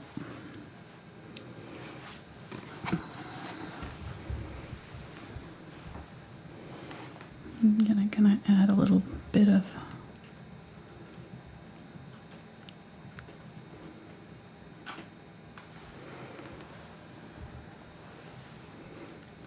this darker color in a couple places.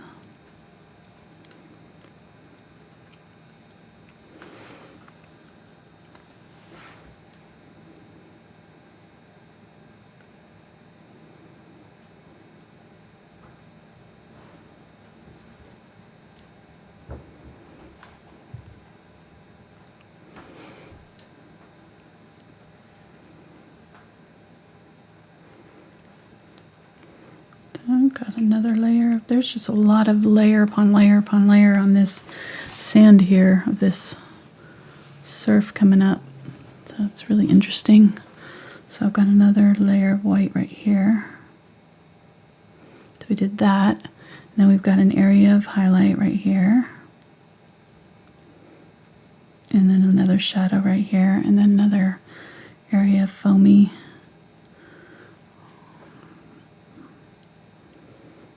water right here.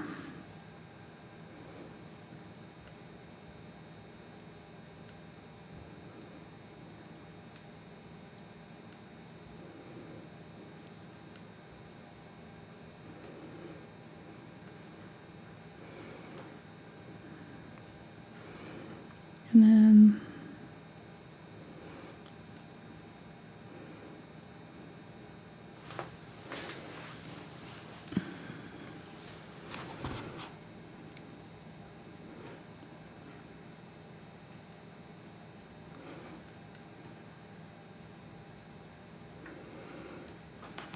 can put a little bit of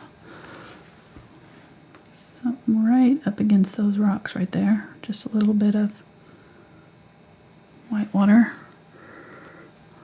with the Cobalt Teal. I'm going to do it up here too. Just a little bit there, right in there.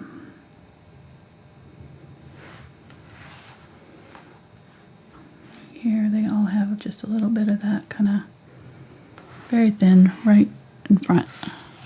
And it doesn't have to be all over, just an indication of some in front. Same thing here, but a little bit in front of those rocks. You can splash some up and around it if you want. These waves aren't very big though, they're pretty thin waves, so we don't have to have, you know, big crashing surf. They're not super foamy. You can get away with kind of just doing these sort of thin layers of blend it out.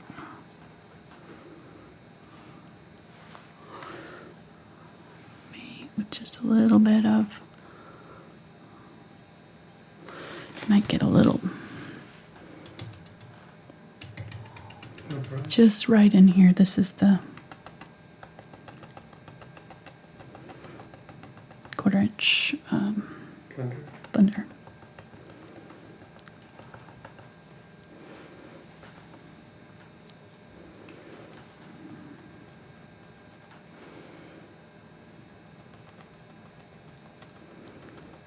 It's got a little bit of pink in it, but I don't mind that.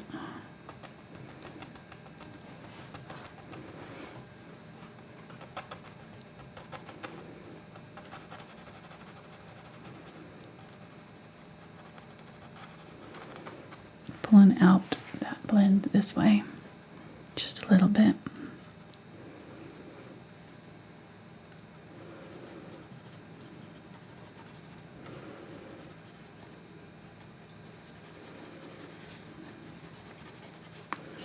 that area down there. Use that pink color. Kind of our sand color here.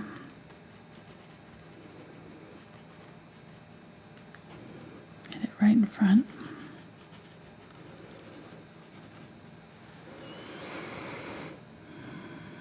And then that's the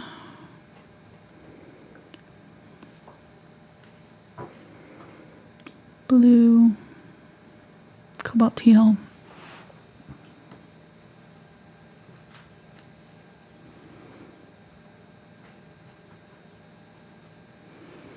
Pull back.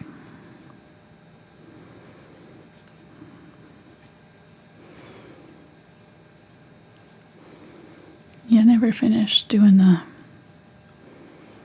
white all along here.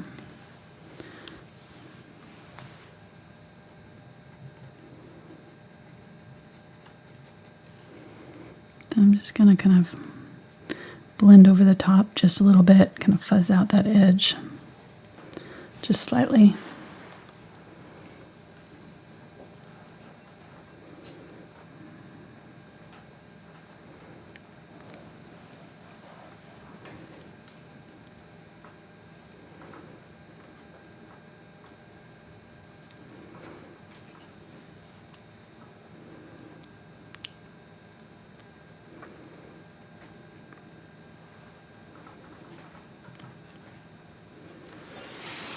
Okay.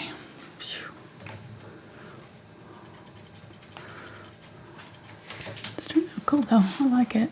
It's a lot of detail, but a lot of work. But I think it's worth it. I'm going to add some of the brighter highlights in a few places in here on our rocks. Now that that first layer is dry. Just having pre-mixing all these colors was really important. I think it really helped move this along faster. I didn't have to think about, mixing colors. I could just grab all these. I knew that they were all going to go together, so it makes it a lot easier. Cashmere wants back in. Did you let her out? Mm-hmm. Yeah, she's knocking at the door there.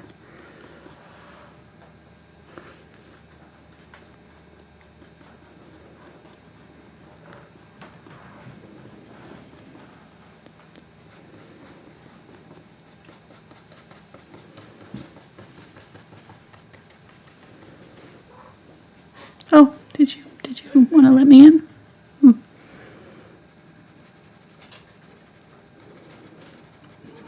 She heard you move.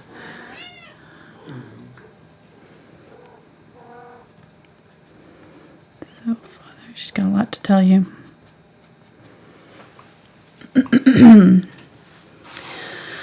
Oh, goodness.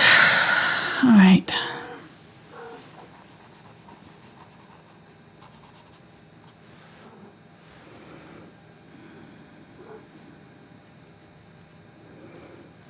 In that purple and pink here with that brown.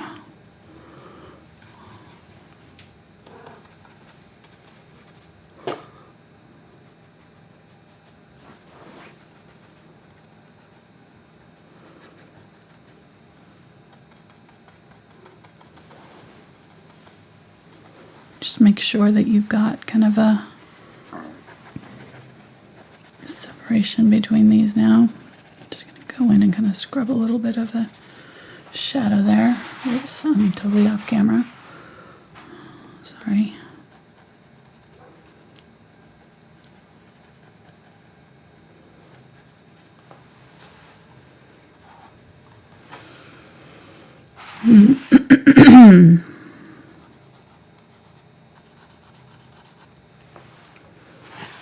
I still feel like that water needs a little bit of work.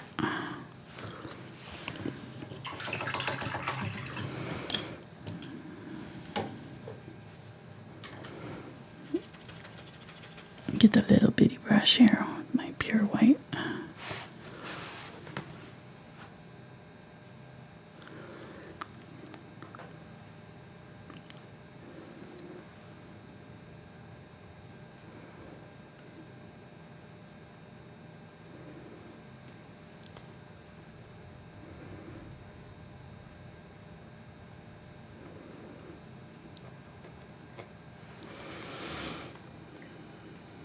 And you can use some of the yellow for this area in there too. Remember we used that yellow in here.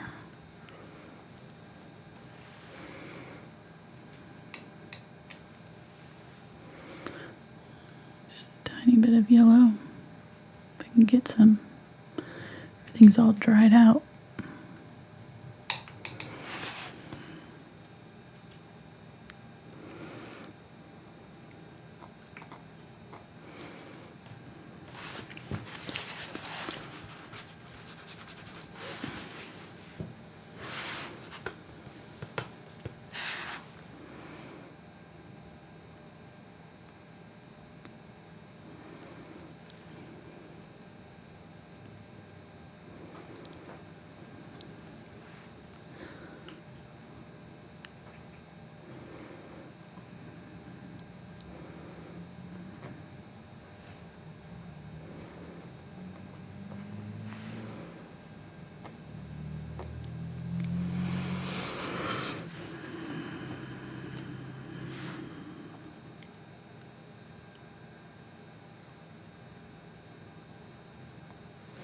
And then like right here is that, got a little bit of a shadow in front of it, so don't lose that shadow, and then that brighter white right here comes out diagonal. Meets up with these rocks. And the back side of it is all blended out.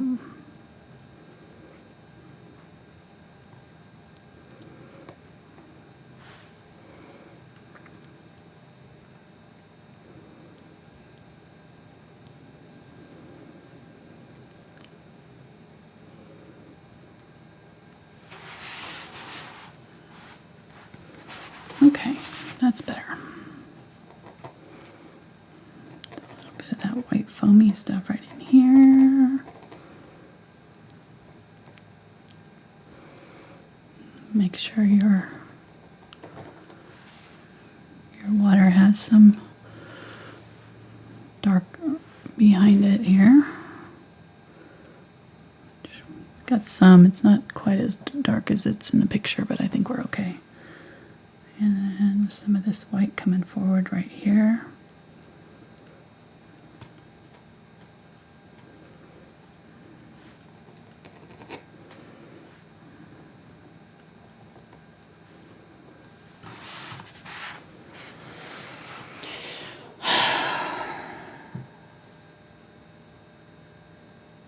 Looking at it, I feel like this comes forward a little bit right there. Comes down and then comes forward.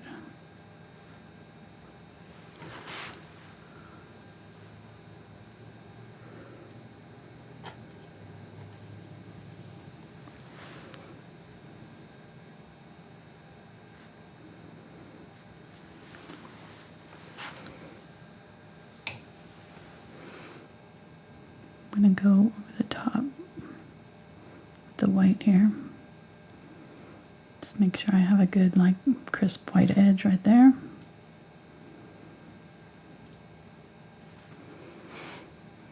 And a little bit of an overlap right there.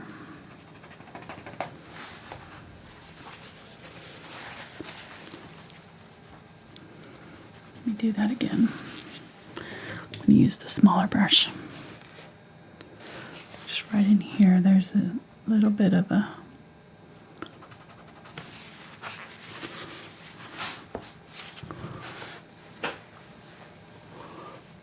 white line that zigzags up just separate from that, and then as it comes down here they kind of merge, but up in here you're seeing kind of a separate line with the dark in between.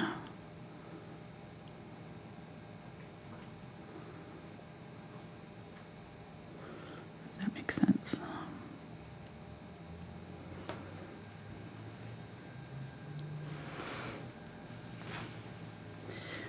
And all in here, it's just pretty much bright white right along that edge. So I'm just going to outline it.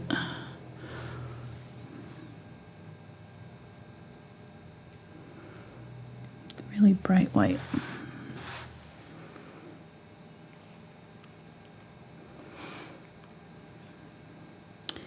Really needs to be like right in here.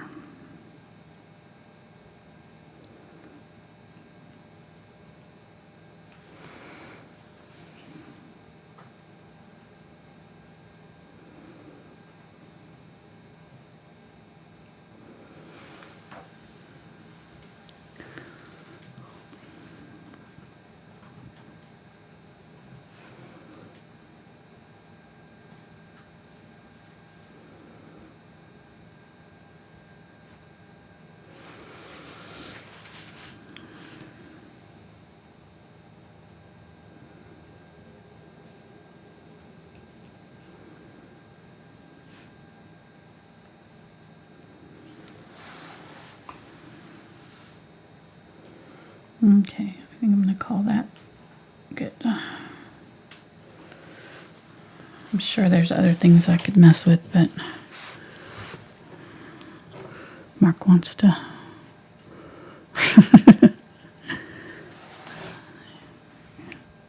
Mark wants to what? Mark wants to go do some other stuff besides watch me paint today. Me too. Yeah, I think you have some other chores for me. I do. I'm going to move around some furniture and things.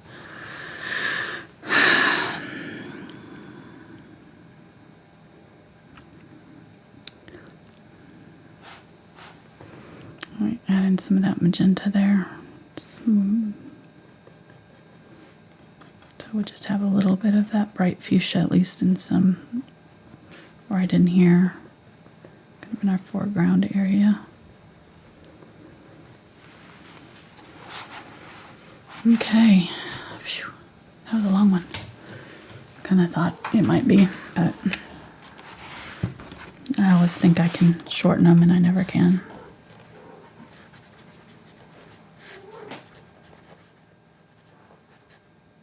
There we go. Some super chats. Nice.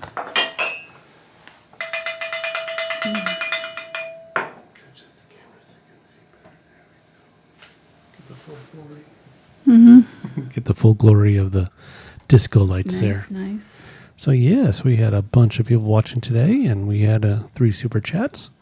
Sweet. The first one was from Madeline, and again, we had that dancing emoji that Nice. says "Thanks for being you." Oh, And then the second one was from Laura. She says, "Very pretty, Angela. Many thanks." oh. So thank you, Laura. Welcome. And then Mrs. Homey donated, says, "I love your realistic art. I always find something to paint from you." Oh, good. So thank Hey. you, Mrs. Homey and Laura and Madeline. Thank you very much. Wow. Y'all are sweet. And thank you to Karen who sent snacks ahead of time for us. Yeah.